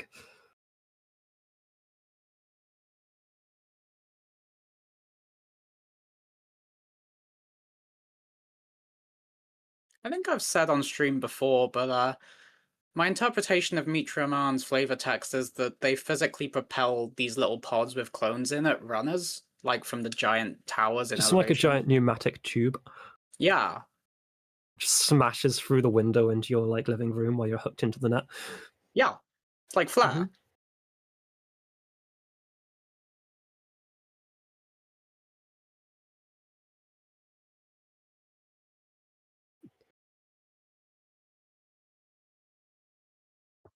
Was that broadcast, by the way? I can't tell. Okay. The suggestion here was info bounty is good Melius tech because it makes you run random servers. It's like the Psy game tech of just not doing any thinking. I've scored to send a message, Res Tatini. This could be threatening game here of this, but this is a pretty runnable server. Unless there's a void in the root, and given 2 voids in the bin, that might not be. Defensive and runnable. And we're pinholing to check. Entirely possible here, though. Yeah, Augustus Lotus can Haze. res and bounce it back and forth with Lotus, which is always a delightful little maneuver. It is a void. Now, are we going to stop the pinhole entirely, or are we going to let it through and hit the Lacosta? Nope, we're just gonna... Yep. Well, this buys you a turn, at least. Maybe. It depends what's in there. Does this deck run any 3/2s? I doubt it. Earlier, if this Seaver? is the same deck as we were playing earlier, it was off-offs. Bounce. It would be a really funny time to play another pinhole. Dang, no pinhole. Post in chat if no pinhole.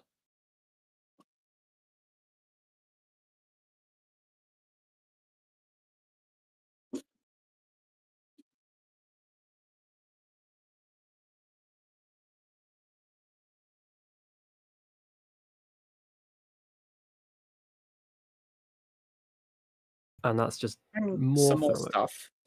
We know there was a Lacosta in HQ, so there's presumably another Lacosta gone down there. Something defensive.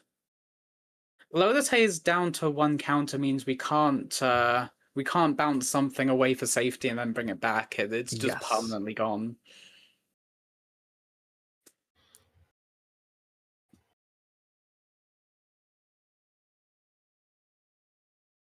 Transfer also not doing a huge amount to hinder Augustus, but getting Ruben quite a bit of money. 6 credits is 6 credits. And could be enough to challenge the remote enough times.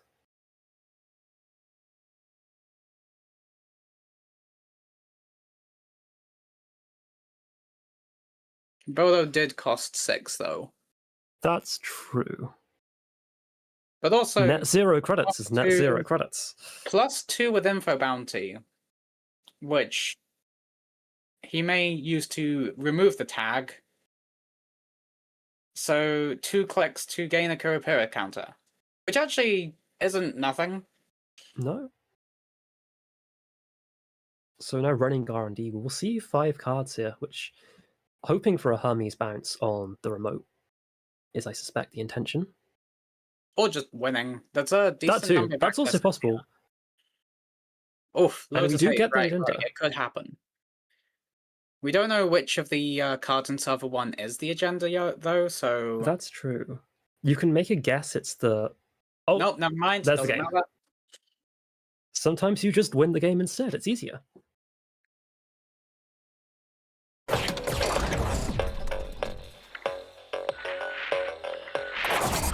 We are on 2 flip switches, which is spicy. Ooh. And No, we only got a Kurapira down. And still haven't drawn through a lot of the deck yet. Which, 2 Bioax on the table is maybe not where you want to be. The Corp deck looks a lot like classic Facet Ob to me. Which was always a favorite of mine. On 0 credits now. Which means HQ is free for the taking. Unfortunately, the mark is R&D. All hail the mark. The mark knows what's best. The mark wants you to be eaten by Beerwhack. You do have a Carmen in the bin, and I'm wondering if that's what was fed to the SDS. Post in chat if you were fed to the SDS. Yeah, feeding Carmen to an SDS and now seeing 2 Beerwhacks is not where you want to be. Installing Eru when Event Horizon is on Archives is interesting, because for 6 credits, you could potentially force Aka here to hop that. Or 2 credits and a click. 2 credits. Are going to end up tagged, which I think is fine given the Corp has no money, but yeah, you're giving them a free Maskarovka for Archives now. I'm wondering, are we gonna trash the Event Horizon before the Boomerang gets used, just to keep it from going back in the stack? That's probably correct. Like, I don't think yeah, no, I think it is. You've like the credits have already been spent on getting Boomerang out, and yeah, there it goes. Yeah, there it goes. Turning it into, I wouldn't be surprised to see Anthill? Is there an Anthill? Are we? Yeah, it could be an Anthill. So we're getting the virus, presumably for next turn that into a Regolith? Perhaps. Which would be a very efficient way of getting back into money. Yeah, there it goes. Yeah.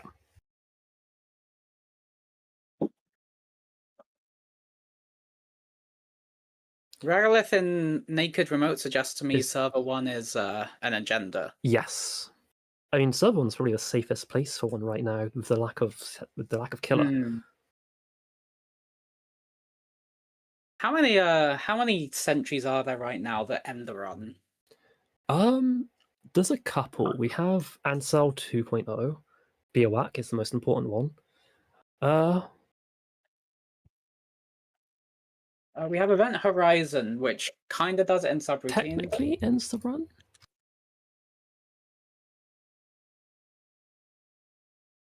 Okay, according to NRDB, there are 8, if you can name them all. Post in chat if you can name them all.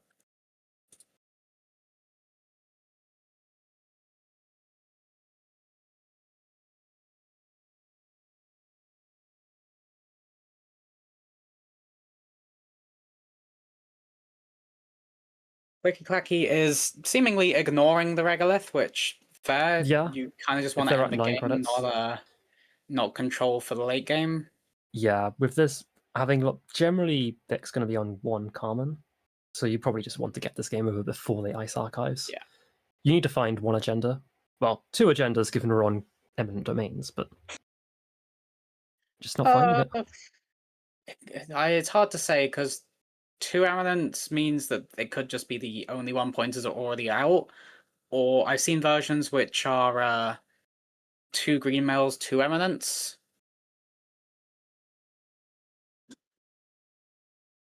And ending the turn tagged, which is a little riskier now. Yeah. I think you have to trash Eru here. Trash Eru, trash the twinning, maybe trash Dream that, I don't know. Yeah. Oh, no, or just win the game, actually. No! Eminenting, what are we getting? Is it another Bioac for Archives? 3rd Lizard. 3-Oac. Show me the lizard. Post in chat if you to post the lizard in chat. Yes, chat must be filled with lizards. This is my decree.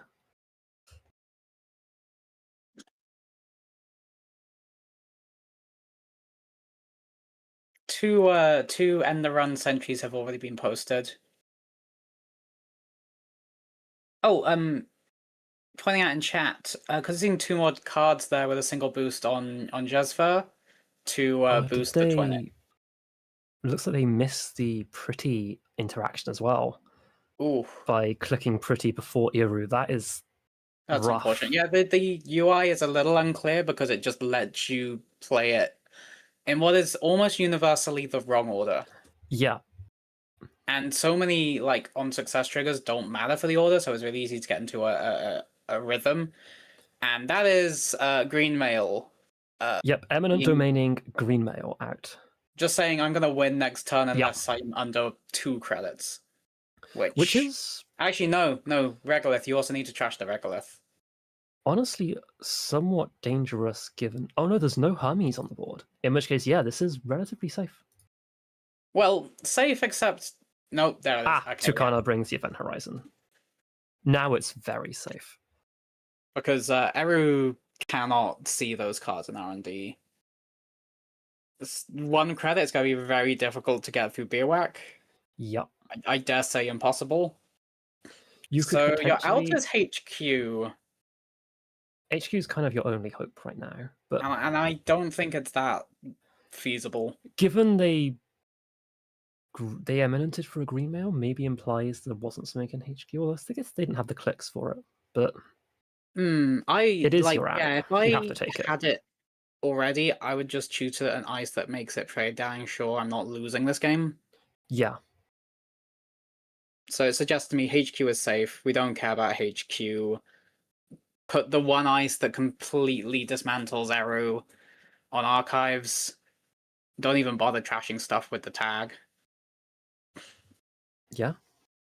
You only need 1 turn, and Event Horizon buys you that turn. You've VI'd your last PI.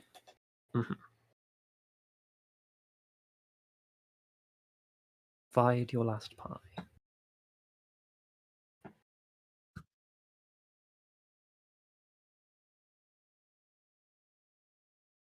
Yeah. Is it just click for credits here and then run HQ for 2? I think that's probably the best option you have. Yeah. Possible it's like a 5-3 in HQ, and jamming that wasn't worth it. Yeah.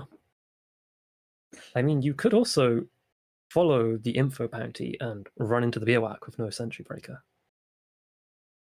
Sometimes you just gotta, go out on your own terms. The card has decreed you must run R&D. Yeah, Beerwhack's very nice, it only maims you, which I think is quite respectful of it. Post in chat to pay respects to the lizard. Getting a boomerang on Event Horizon this has to be wrong. Nah, this isn't. No, you know there's a green mail in Suffer 1. You can't set up for another turn. But to be fair, it really looked like there was not really an out here. Yeah, there's spinning wheels. Yeah, we're not even bothering to let anything resolve. It's over. Yeah. But yeah, no, that endgame, like, really just clamping down on every possible way to lose this game, and then winning the game. Yeah, it really looks like that early SDS steel trashing Carmen. Kind of just crippled Vic for the rest of it. It's really rough for Crim into a early SDS score. Yep. There's the green mail. There ends round 6?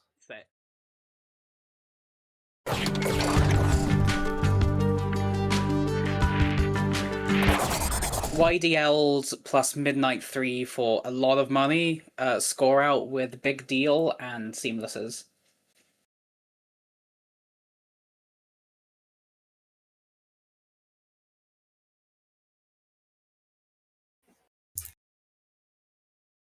So, like, Shooterman has got back all of the pieces in some way, and it's really just a question of how close is...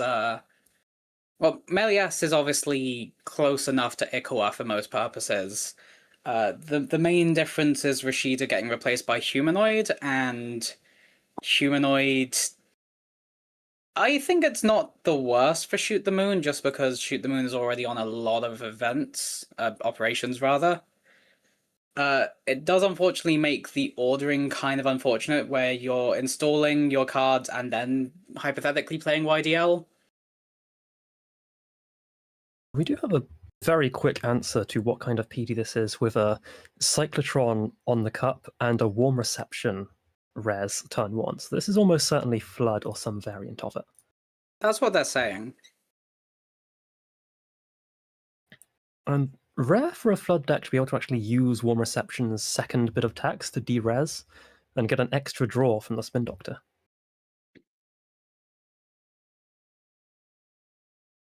Yeah, interesting cycle of politicals in the Liberation cycle, which all have 2 abilities. That's more than 1, which is what most cards get.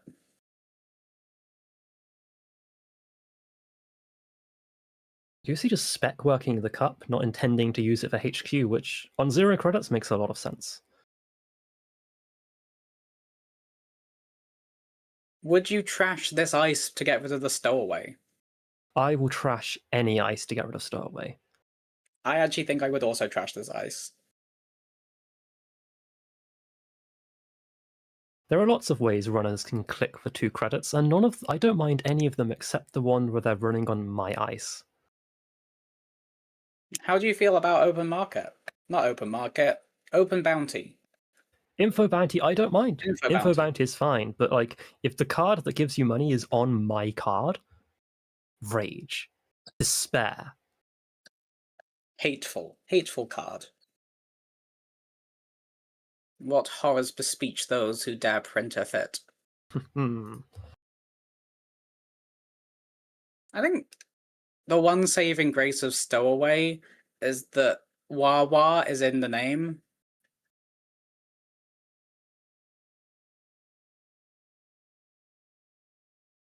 That is a true observation that you have made about the card Stowaway. And Sleipnir, are we going to... No, we're just letting this fire rather than Arisana something to break it, which I think is reasonable. Get horsed, idiot. Anything you pull out to get past Sleipnir is going to be too expensive to trash whatever's behind it. Now we're running the Warm Reception server, which I think is definitely right. Just stop the corp setting up this ridiculous... Yeah, absolutely. Warm Reception is one of the big must trashes.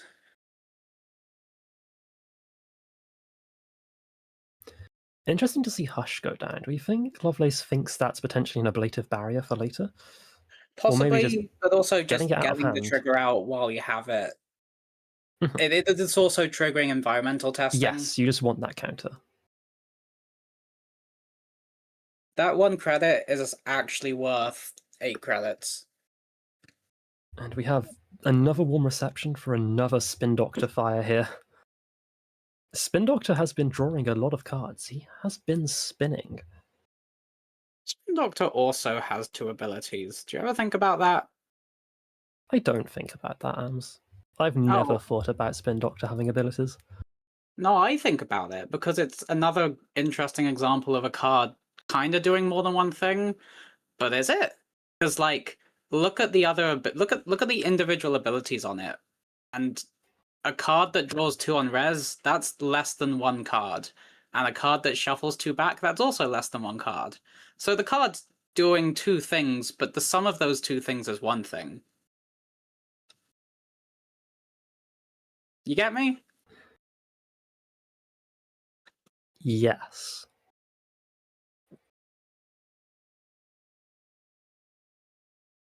This all makes perfect sense. We do finally pop that environmental testing with a leap ad down, and now Arisana has money, which is what you need for these decks. You need all the money. What's the second ability on Hush? Not counting the Trojan thing.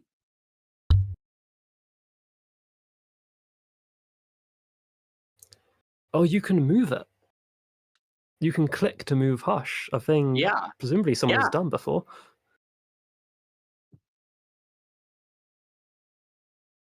I always forget that exists. I think I've lost the game forgetting that exists. I'm like, I must save my simul chip for this. Mm-hmm.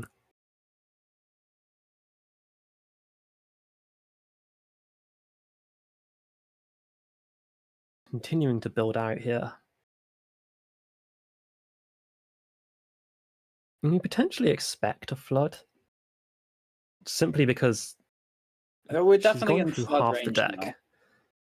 Though Lovelace has been doing a pretty good job keeping Lavender very low on both credits and sources of flood counters.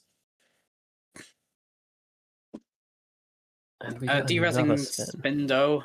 Getting so much value out of that Spindo. Like, Warm Reception is political in that way for a reason. Powers that Derez means that presumably we're going to scoring. Yeah.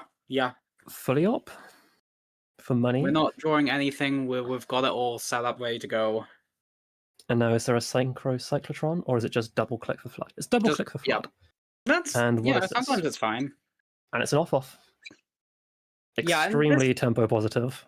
This is kind of a good example of why off does hurt this deck with its ban, because hitting a card that doesn't just straight up boost your economy afterwards means you're actually making a loss in tempo. Yeah. I mean, we've just gone from 3 to 15 credits in one turn and scored 2 points. That is very good. And what are we getting from Powers That Be? Just a card from HQ? Fully also a really big powerhouse for this kind of list. Mm-hmm. And that was what let you think of... that's what let you go from 1 credit up to the ability to play Flood into the ability to score off-world, and it really just scales up like that. Trashing the synchro, which, you have to trash, because on this many credits and this many servers, you can score 5 points in one turn.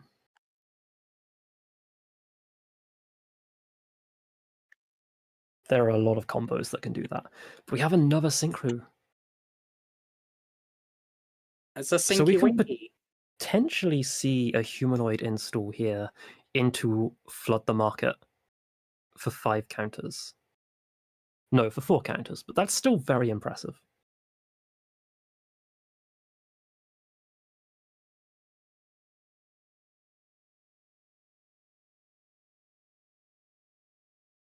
Warm Reception is really the kind of glue that makes this PD so brutal. And here's a humanoid.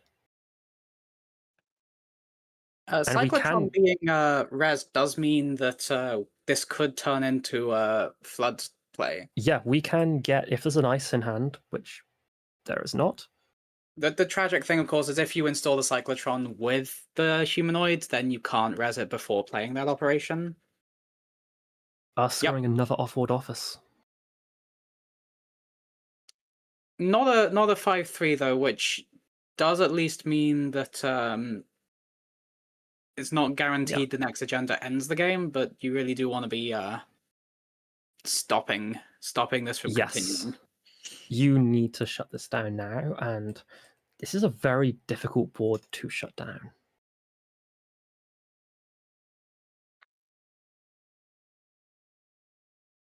Especially now server 7's iced.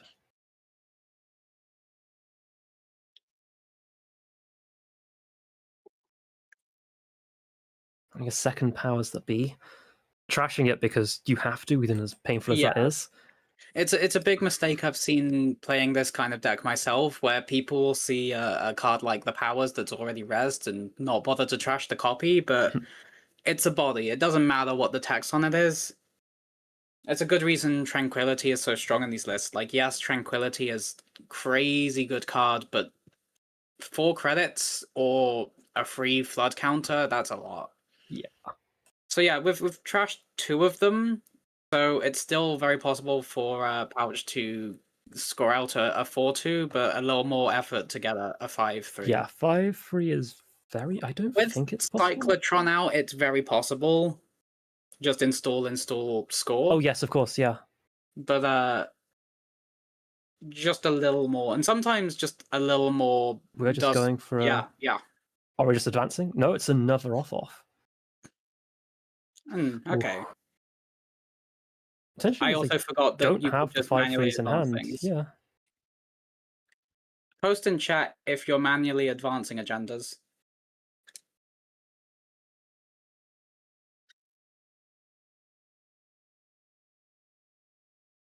I think HQ implies there's even more in HQ, which most of the deck is not there anymore, so quite likely. But I don't think there's any way you don't score train there if you don't have it. Yeah, absolutely.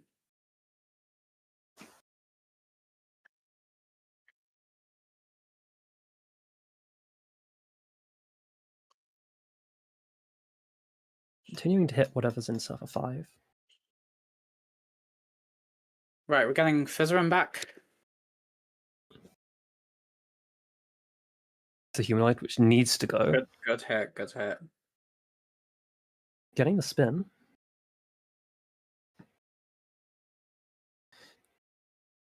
Removed from game.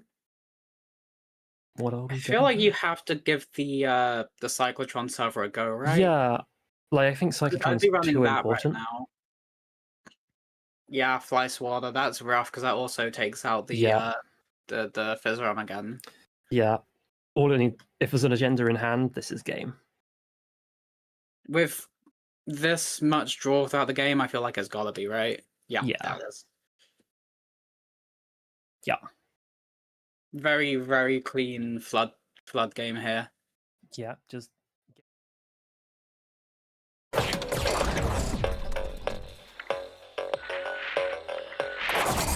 the aim of this being to just deep dive a whole bunch in a single turn, and as long as you don't touch an agenda, Nanook is really good, actually. Yeah. And yeah, looking at the heap is full of read-write shares. It's got all the hallmarks that this is what's going on here. If I remember rightly, this deck is on running hots, so you essentially just make a bunch of deep dives in one go with a Nanook. And you're also running Mayfly, just in case your Nanook hits an agenda on the deep dive runs. Yeah. Which is a very cool little bit of synergy you've made up. Although we are on Hippocampic and Daig, which implies there is something weird going on with this deck. Oh. Is that potentially just so you can hold all the cards you need for this kind of combo in hand? Potentially. Possibly. I mean, that's why the Dull Bulb Magic Man combo played Super Corridor, right? Yeah. A card that you did not remember gave you additional hand size. That's this a card does look like we are deep diving here. I've already spent the Hana.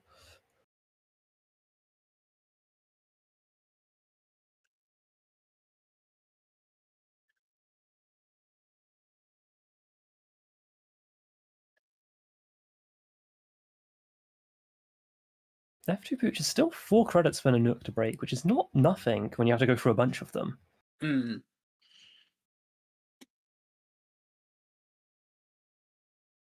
We are simul chipping for Coalescence, yep. Yeah, there's not actually enough money left. Yeah, Message Chestfo being one of the absolute strongest. When you find a king making, Nanook has run off into the winds.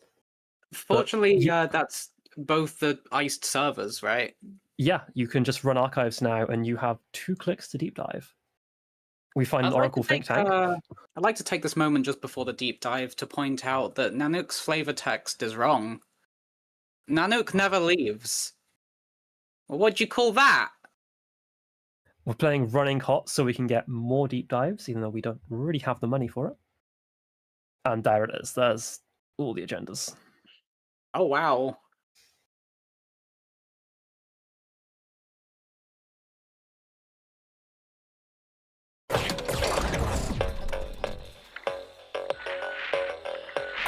Alright, we're still going. It looks like Witches has pulled off the Regenesis combo, which is a bold move from Seb.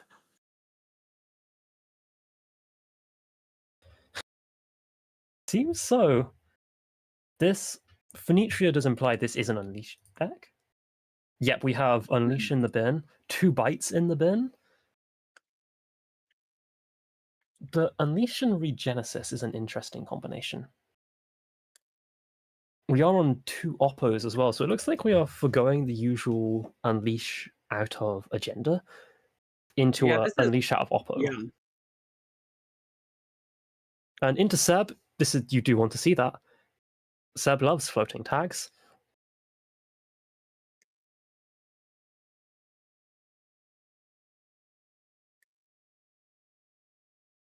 What is Melius gonna return? With 8 cards left in R&D, it's very possible that trashing things is actually still not a great plan. Yeah. 8 cards in R&D and no points scored is not a good place to be. This is the classic kind of Seb of death grip of I am just going to make it so there is nothing you can do to win the game, and wait. Yeah, I'd say that the main win con for Corp here is to kill Seb, but there's got to be an Ashen in hand or stack, and almost Buffer Drive makes it very difficult to... Oh no, hang on, no, it's already been played. Oh god, yeah, we are at the Ashen. Oh, in that case, there's a world where Millie here manages to actually bleed Seb dry through 2 goes through the deck. Possibly. Although, another transfer. Given 11 face downs in Archives and 7 in R&D, I think Archives might be a little bit flooded. Perhaps, End of the line in HQ. Yeah, this deck does feel like it's really saying that Amanuensis is the 2 credit, gain 1 MU card. Yep. We are just running the remote. On 6 credits, there's nothing here that Seb cares about. Not with Crew Charm. Yeah, I think you're just deleting this, right? Yeah. Rezzing an expensive ice to get rid of a Crew Charm is just the worst. And I think that basically announces that Archives is going to have something in it. Oh, yeah. In case it wasn't already clear. I mean, you can almost certainly run Archives and win here, but the thing is, do you need to? This ends things quicker, but like... Yeah, there's no way this is not the win. Yeah, okay. There it is. 3 Eskers in Archives there. Value Town. I mean, it makes sense. Yeah, I can see it. That's quite a fun little combo. Yeah. This is a good showcase of why Ashen completely changes the Seb game. The ability to not really care about any damage that doesn't kill you outright.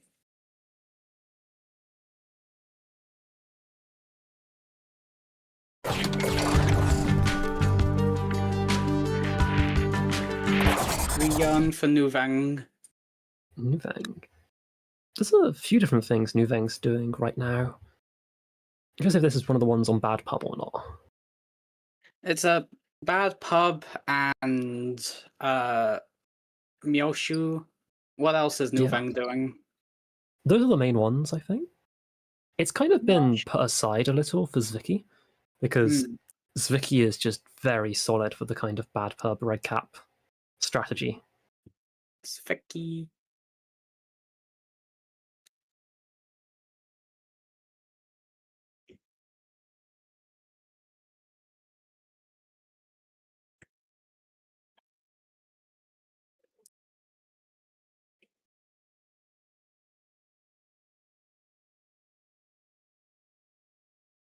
When it comes to Bad Pub, both of them are kind of very much using the same shell, but just competing over just the very specifics of what the ID does. And whether 2 credits a turn from Nuveng is better than a draw you get from all your operations you're playing.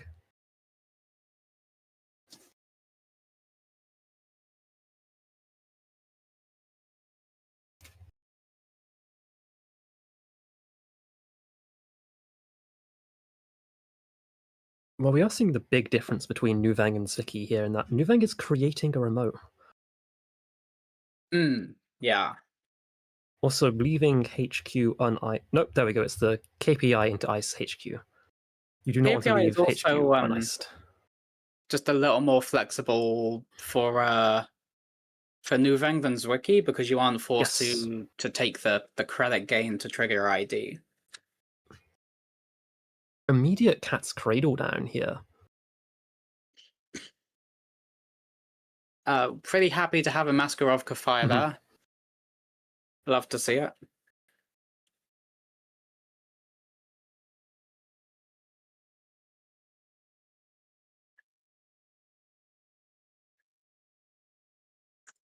Yeah. It's mildly annoying, so you don't like the Corp having a cheap piece of ice, but it's better than any other kind of face check other factions are doing.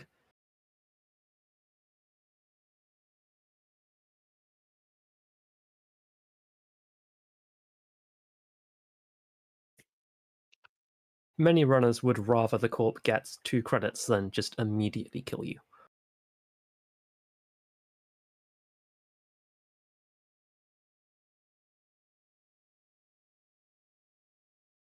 Jamming into another KPI and install and advancing.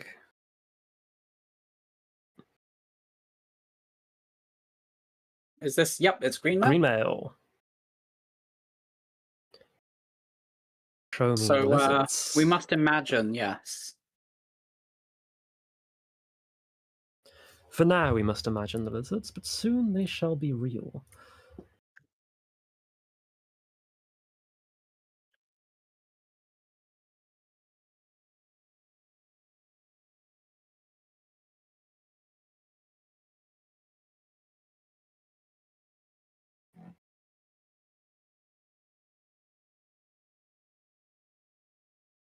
Hedge fund, are we trashing? I don't think we trashed the top of R&D. That's interesting. No. Me personally, I trash and then look at the top card, because I don't want to succumb to the fears of my flesh prison. And that way the runner can't gain any information from how long you took to decide whether or not to trash it. Clean getaway through R&D saying you didn't trash, which means it's an agenda, which often isn't wrong. Simon did draw that card, though. Oh, they did draw, in which case, ignore me. It's in server 1 right now. It's an anthill. Yeah, I could see the anthill being more valuable installed than trashed. Yeah. You want but that. I like to use my ID. You like it when cards go in the bin. Cards belong in the bin. It's an important lesson to learn. Your cards belong in the trash. I never took you for much of an Acer player. It's more just a general sentiment about the game. Mm-hmm. I'm always like, I didn't play a lot of Essa, but I was a big Mori player, which was the old Anarch console More, which was 6 credits, plus the price, just a bunch of other cards to trash everything from your deck. Banha as well was the big supporting piece. And eventually you'd set up a Doom rig with Turbine and Takobi. That was a deck where your cards belonged in the bin. Interesting that we're double advancing HQ here. Perhaps Logjam or Treeline? I think that's a pretty reasonable play for... Arcat is another possibility, yeah.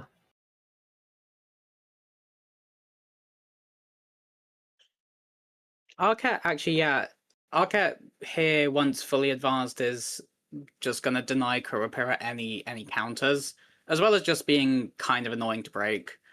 But any of those barriers being advanced is pretty strong for protecting against transfers. And it's a tree line, which no, we do not quite have enough to break here. And I don't think you want to break for that. Yeah, no, I don't think I want a single for breaking a 6 strength. No.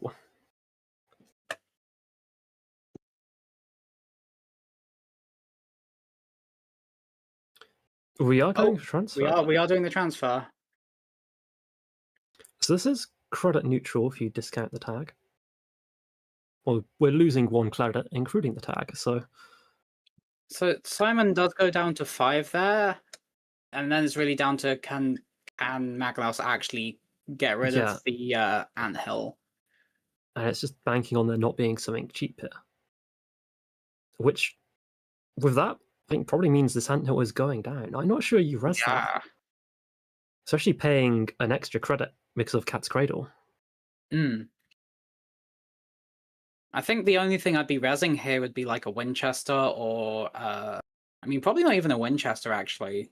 The hardware sub isn't doing anything, the end run sub isn't there, and no, they can pay for it. Yeah, so the only thing I think I want to res there is Event Horizon, because... oh! Yeah, he could have actually resed the Biowack at 4 credits. Always want to res a Biowack. I was actually thinking about it. That was a risky run. That was very dangerous, yeah.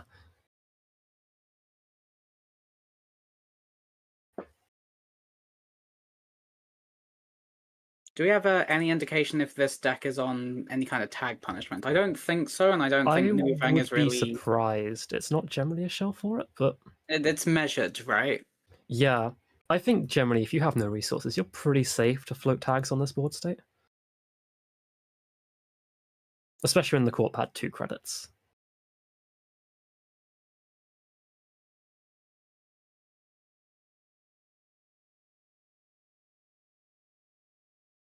But yeah, Magnus does have to be pretty careful with the run she makes now, considering the Biowack threat is online.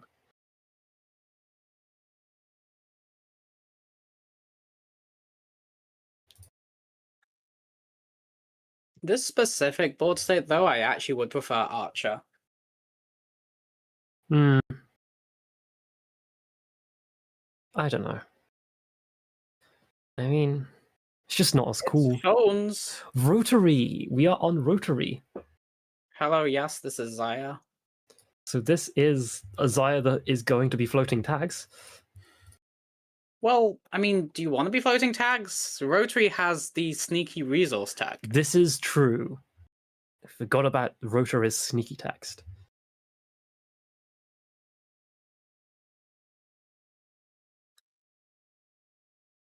We do see Toxin in the bin, and generally we do see a lot of new things running Reanimation Protocol. And resing Toxin for 8 credits doesn't feel great, but resing Toxin for 2 credits feels fantastic. Was that Toxin expended? It was not. I believe it was just trashed from New Veng. Right, right.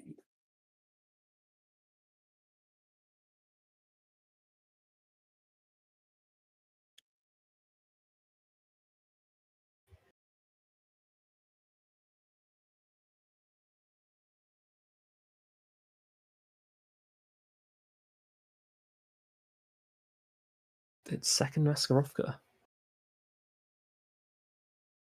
That's they are breaking to get through here with the Kurapira counter. But without Jezva, that's kind of a painful pair of eyes to get through consistently, at least. Yes, definitely. You do get Zaya credits back, which helps. But yeah, it's not ideal. You kind of will be wanting a Chesva to do any kind of central runs against that.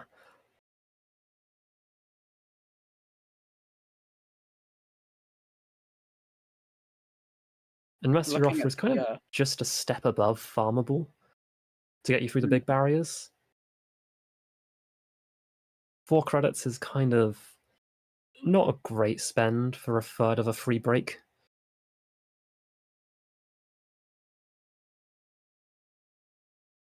Not trashing the top card of R&D. Just drawing it. Just getting rid of Fly Swatter, which makes sense.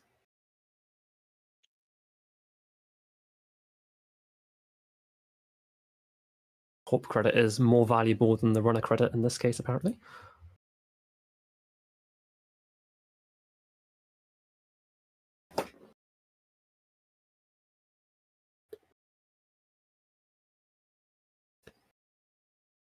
And we are just tunneling HQ. Trying to steal something with that cup.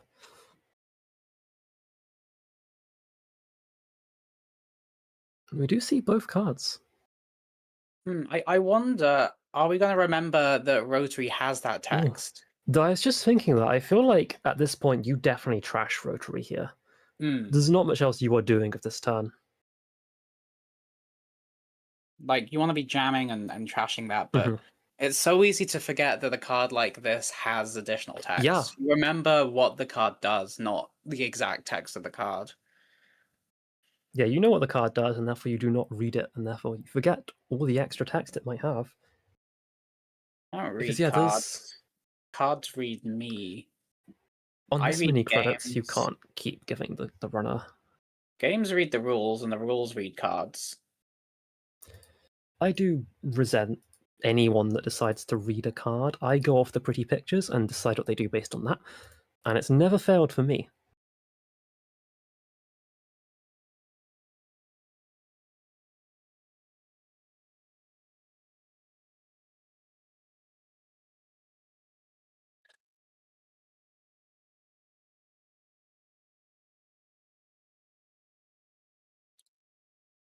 Looks like we're going for HQ again. Is this a transfer? Just a regular run?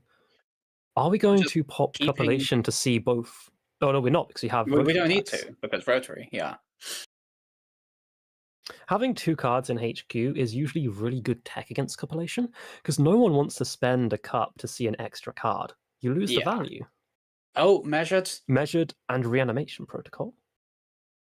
I wonder if we're going to get the Toxin back in front of... well, it could also be Logjam. I think Maskarovka is just taxing enough that I'm fine having Logjam be a little vulnerable to Kurapira. Yeah, I can see that. I mean, we have a couple of Logjam counters from Archives, but not that many. Reanimation Protocol 4 counters, which is not ideal. Notably, Reanimation Protocol discounts for 10 rather than 8. So you do still get to res Toxin for 2 credits, even with Cat's Cradle out.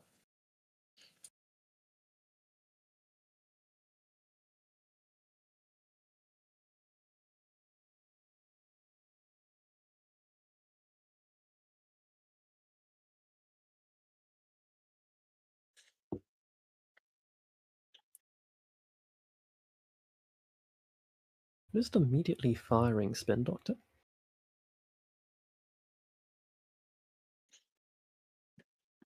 Just getting measured, yeah. Not yet active, but making sure you have them in a 54 card deck. Depending on what this deck is doing, there's an argument to maybe keeping Measureds in the bin for retrieval with Basalt later. But that's very long-term thinking. You have no guarantee you can score one out in time. We are getting Logjam. Yeah. It's seeing quite a few card types as well in Archives.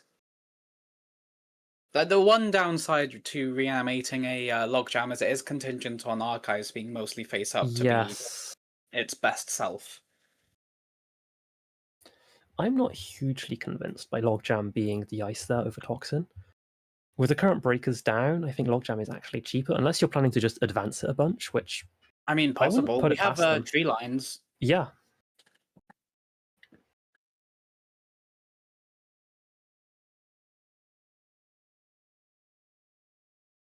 Yeah, it's looking quite likely that we have forgotten Rotary's text.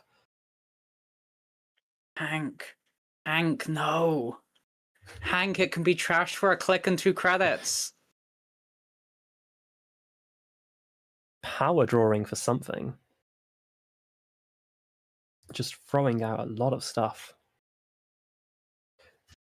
Are we just looking for a killer on this board state? Maybe. I mean, at 15 credits, we've got Greenmail Alley. Like, there is a real threat that Biowac does just hose you, even without having a resource to hit. Discarding a Docklands and a Manuel is interesting. Possibly there's another Manuel in hand. I know Zaya's That most likely, yeah. It is only 2 influence. And We haven't seen much also of a spend. not keeping steel skins in hand against a known measured deck. Mhm. Perhaps assuming you're going to have the money by the time it matters, because we're still 3 points away, although presumably about to be fewer. Yep, which is advancing ice. Possibly a 4-2? Perhaps a 5-3, but seamless in hand? Yeah, we are on seamless, and one of them's been shuffled back. Like, very real chance that server 1 is protected by BOX, so... Almost certainly. Depending on the killer. Like, it's probably Carmen? Might be Revolver. Either way, it's a little spenny to get through the logjam and deal with it. We are Ooh. wake implanting and losing finality. Losing finality is really That's sad. probably one of the worst hits, I imagine. Yeah. That's how you really mop up a game at the end. But we are going to faceplant that tree line for a all of our single wake credits, implant counter. And presumably seeing the whole hand. Yeah. Yeah, this is a good time for Cup. We're still getting road through value. And you see a predictive, which is not what you want to see when you're on 5 tags. So nothing. Oh, spaghetti. And yeah, like I said, seamless launch suggests this is a 5-3. We're about to have Basalt out with measured. Not necessarily in archives unless that's the face down, but still a very dangerous position to be in. Oh yeah, and here's the seamless. Looking at the top card, trashing the top card. Yeah, this new thing is right back. There's the base salt. 4 points, Basalt out, 2 counters, ready to murder. And Zaya on 4 credits right now is really not a good spot Unideal. to be. You need to survive 2. Ideally 3. But guaranteed 2 fires as soon as one shows up. Are on... No, there's no way you can survive this with 1 steel skin, so... Yep. Yeah, I think it's a real... Sometimes you gotta decide, do you want the draw now to set up, or do you want to save the steel skins for the kill? And sometimes really early in the game, you gotta just spend them to actually have a chance of winning the game, not just not losing the game. Pointing out in chat, regretting spinning back the measured. It's, I think... no, it can't be in HQ. We've seen all of HQ, so yeah, maybe.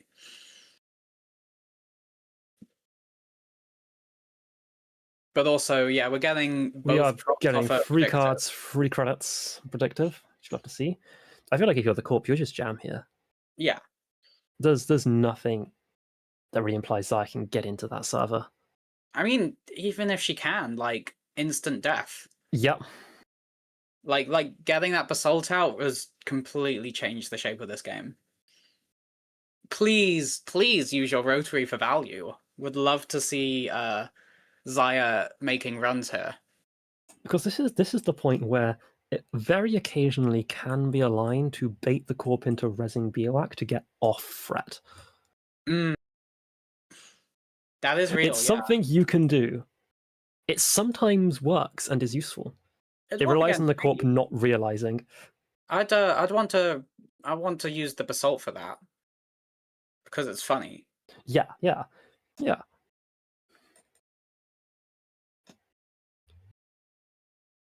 I am on a quest to forfeit every agenda in the game to res Bioac. I've got a fair chunk of them already done. So 2 seamlesses in the bin. It's still possible that this is the final 3 points. This is a final 3-pointer, yeah. We could also potentially be on Yoshu here. Oh, that's true. And also Slash and Burn is very, very possible. There are a lot of ways the corp just wins this turn. Nothing in the bin, nothing of value, at least for the runner. And I mean, there's a decent chance we just die to double measured. Yeah. Discarding the steel skin because what does it matter? Yeah. And we are slash and burning. This will be game. Nice. There it is. Yeah. Sometimes you win just by scoring 7 points. Yeah, especially sometimes the runner cannot find the breaker they're digging for.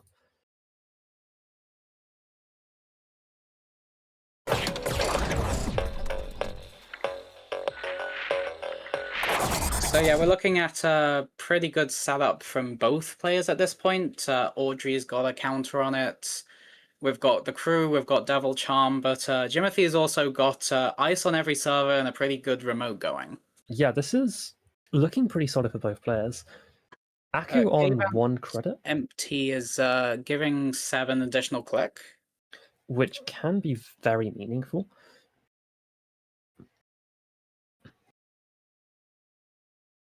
Unlikely that Seb can challenge the remote this turn.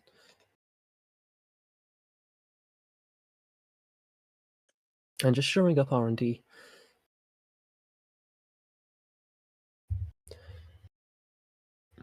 We do have 2 transfers in the bin already, and we've lost a Praxis and a crew.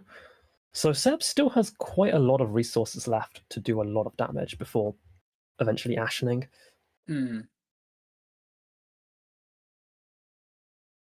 I'm not sure I really want to be giving Seb a 5-click turn like this, though I suppose Leo on 1 credit. Yeah, I think credit, like they do have friend. Yeah, tag with friendo. It's pretty nasty, but like if you're on 5 credits as Leo, you need to go to res ice. It's the problem with caveat.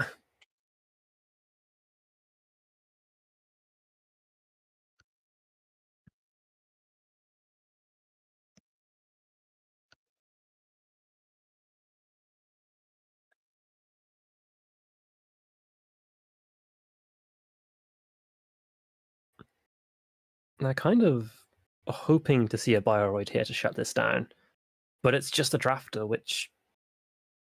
Do you crew this, or do we just Audrey counter? I feel like you crew it to preserve it, right? I would... I don't know, because if you spend the Audrey counter here, then you're not getting it back from this run. And that's a risk, even though you can then use crew later, but how are you guaranteeing that crew use results in an additional Audrey counter? Yeah. So I think here you do just delete the drafter. But no, Aku is... breaking with Audrey. Could entirely be the right call. I am not a Seb player. This is probably going to get us all 3 crews on the board as well.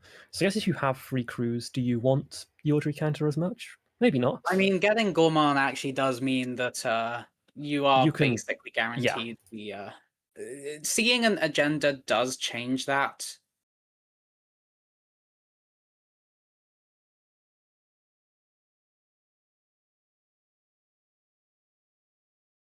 Yeah, we are fully crewed up. The crew has been assembled. And notably, we still have not used the Devil Charm this game. So just looking at chat and the in-game chat, I think perhaps... Did Aku undo boosting Audrey because Audrey retained its strength boosting from an earlier use of Audrey outside a run? Because that's a known bug with JNet, where if you use Audrey outside of a run or any boost ability on a breaker outside of a run, the strength boost persists, at least as far as JNet is concerned, but actually when you're outside a run, the next checkpoint automatically reverts the strength of the icebreaker. So I wonder if there was a little confusion over there. But that's potentially. That's a very unintuitive thing JNet does. It's easy for us to forget that JNet isn't second nature to most people. Yes. I've been playing Netrunner now for like close to 10 years, which is a little weird to think about, and also means the game has changed my brain chemistry in some ways. 10 whole years of Netrunner. Almost 10 whole years.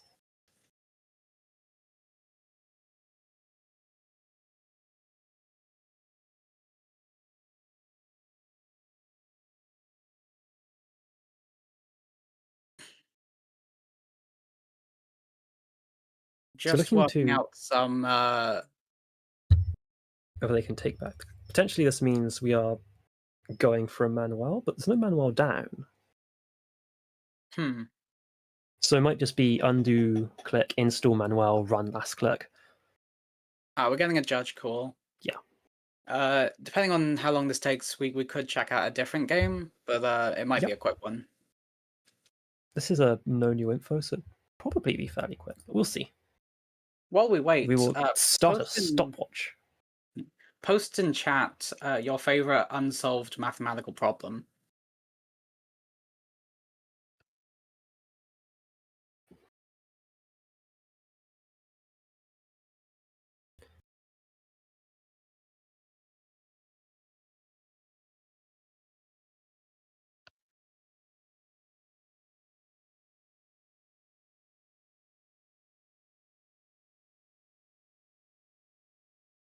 Also, if anyone happens to be going to the UK Games Expo this year, come say hi. We'll be there.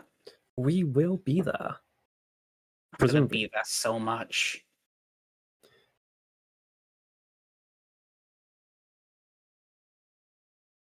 SBO is posting 6+7.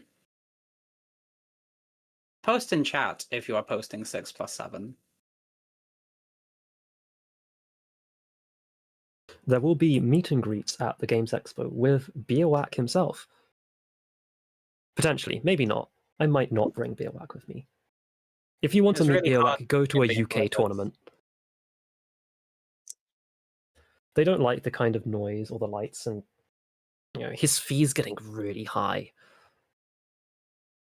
Conventions really get upset with me when I release Komodo dragons in them. I don't understand why. Everyone loves Komodo dragons. The body count is getting very high. So we are trashing HQ Ice. We are getting, not even using Gourmand, just paying the 2 credits to get Orgy back up. Yep, you want to save that Gourmand for something you can't afford to trash. Do we see any advancements here or a score potentially, do you think? Or is this going to be try and repair the damage Seb has done? It's... How many transfers are in the bin? 2. 2 in the bin. At 7 credits, I don't think you can afford to let another transfer land. Yeah, and there is an argument as well that you don't want a server that Audrey can farm for characters easily. Of course, if it is train, as said in chat, like, getting the extra click to also defend HQ might matter, but also that doesn't leave you with a lot of money. Yeah, the trouble is, any ice you put on HQ here, Seb can get past with transfer. And then you've been transferred and you've lost all your money from resing the ice, so it's tricky. There is like a kind of... Go on. We're just playing caveat for the money, which I think makes a lot of sense. Makes sense, yeah.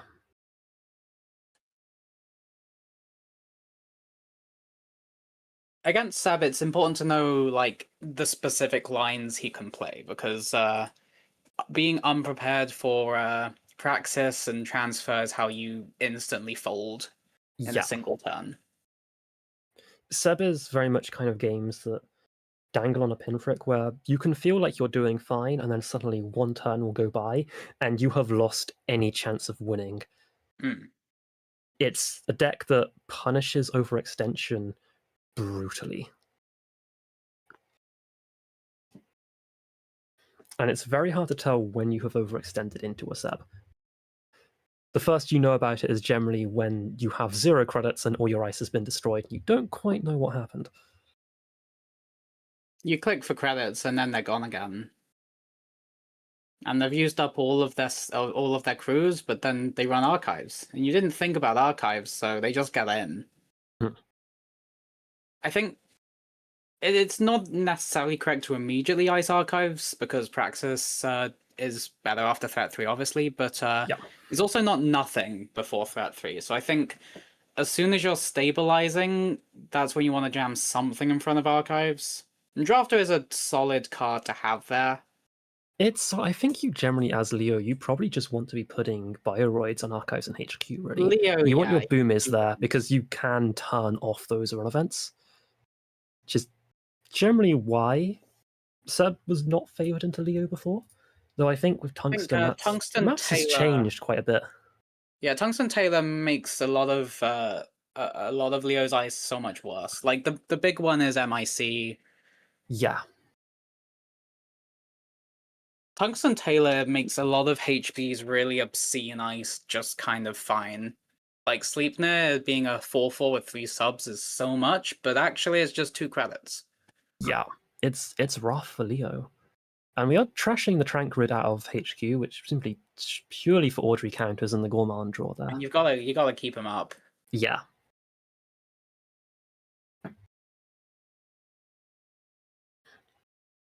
Still have one more praxis as well, so a lot of things, like, Seb has barely used a lot of the resources he has. Yeah, which is saying in chat, Seb is heavily favored now in this matchup, and I do agree from my understanding of both decks. Like, what ice do you play in Leo to deal with Tungsten Tailor? Yeah, it's just, I guess we're going for brands, and it's only brands. Maybe Ansel? I don't know if Leo is playing much Ansel. I think part of the problem is it's just Ansel's a tough one because it's so expensive for Leo. And Seb can quite easily save Devil Charms for that.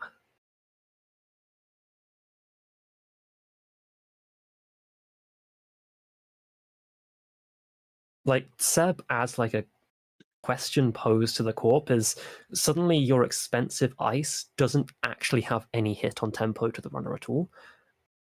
Usually you're happy to res an expensive ice, even if it takes you down quite low, because that ice is going to stay there and continue to do things.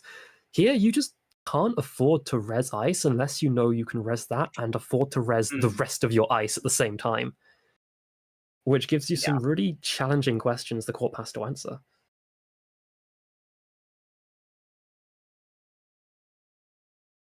Part of me does wish that Devil Charm had eaten the ban, but that could theoretically be so disruptive to Corp's ability, or rather inability, to win the game with just masses of big ice. Mm-hmm. And I could see the game swinging so much further in Corp's favor.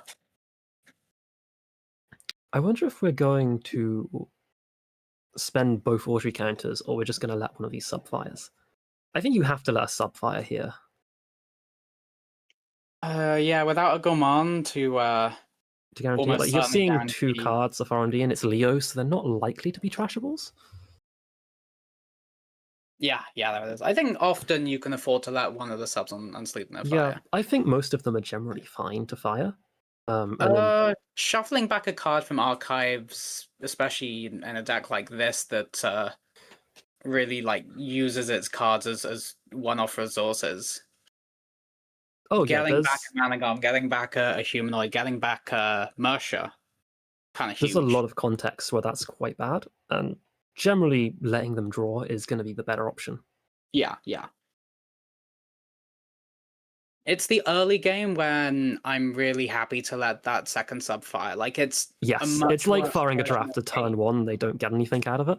You love. I mean, it's. I think of it more like firing a gatekeeper, but for barely any value.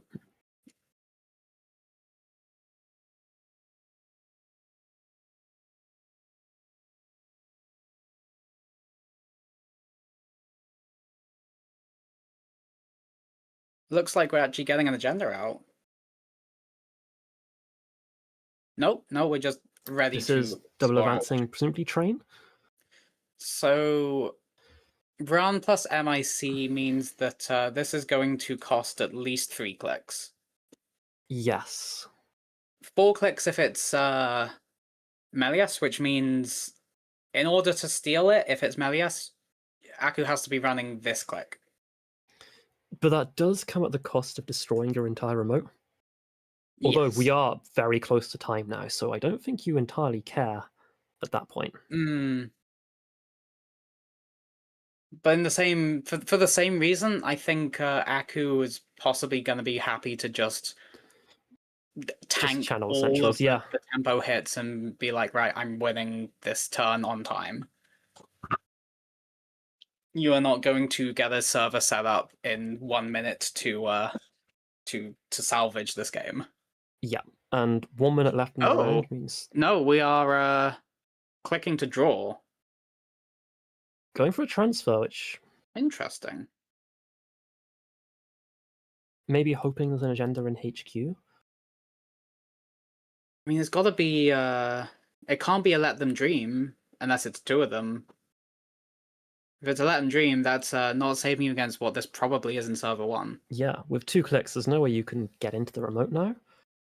And I'm imagining the logic in Jimothy's head is, like, does rezzing this and tanking the -3 from transfer put me in a position to not just win on time? Yeah. Because unless Aku wins this turn or gets up to 6 points, Jimothy just needs to score. Like, there's the way time being called works means that they're gonna get this turn. Yes. And that's time, so let's see what happens. So you can't really afford to res most stuff here if you want to be able to score out the train. Yeah, it's -3, you need 3 credits, so 4 fewer. Like, yeah, there's a couple I you wouldn't can risk there being some other source of credit denial somehow. Yeah.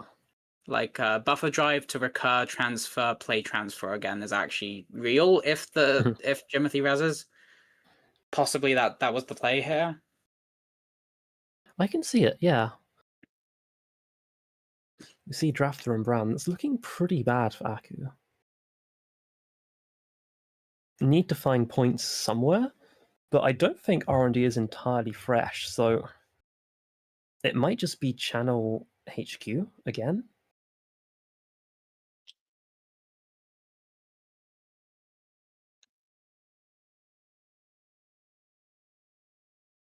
Maybe run HQ, then run R&D? Yeah, we'll only see 1 new card from R&D, so it's not... But it is kind of your only hope, but if that's a train you see there, it's got a sting. Oof, yeah.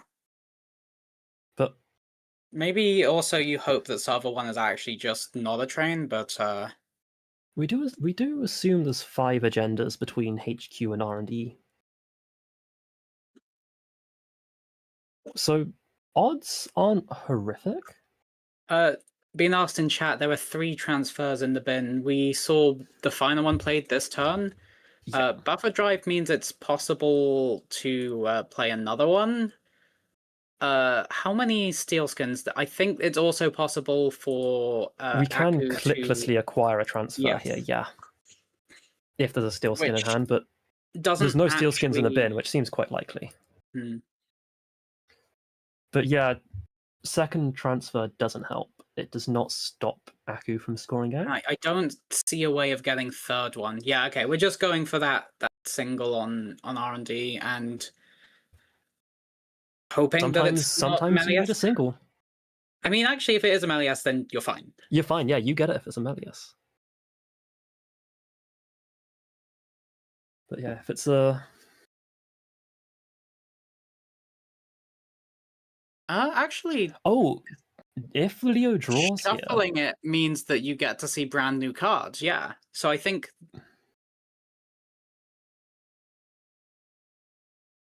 declining to draw a card, which is definitely correct right now.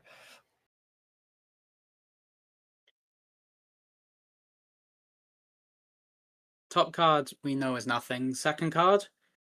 Looks like it's also is nothing. humanoids, dang. Ooh. Can go back, but won't be able to steal a train. So have to hope for a send a message or I ADT think... for a tie.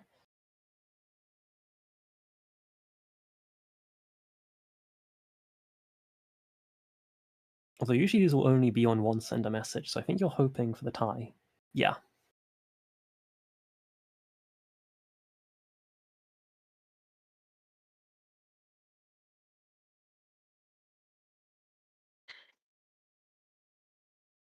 And nothing. Nope. It's like Leo has it.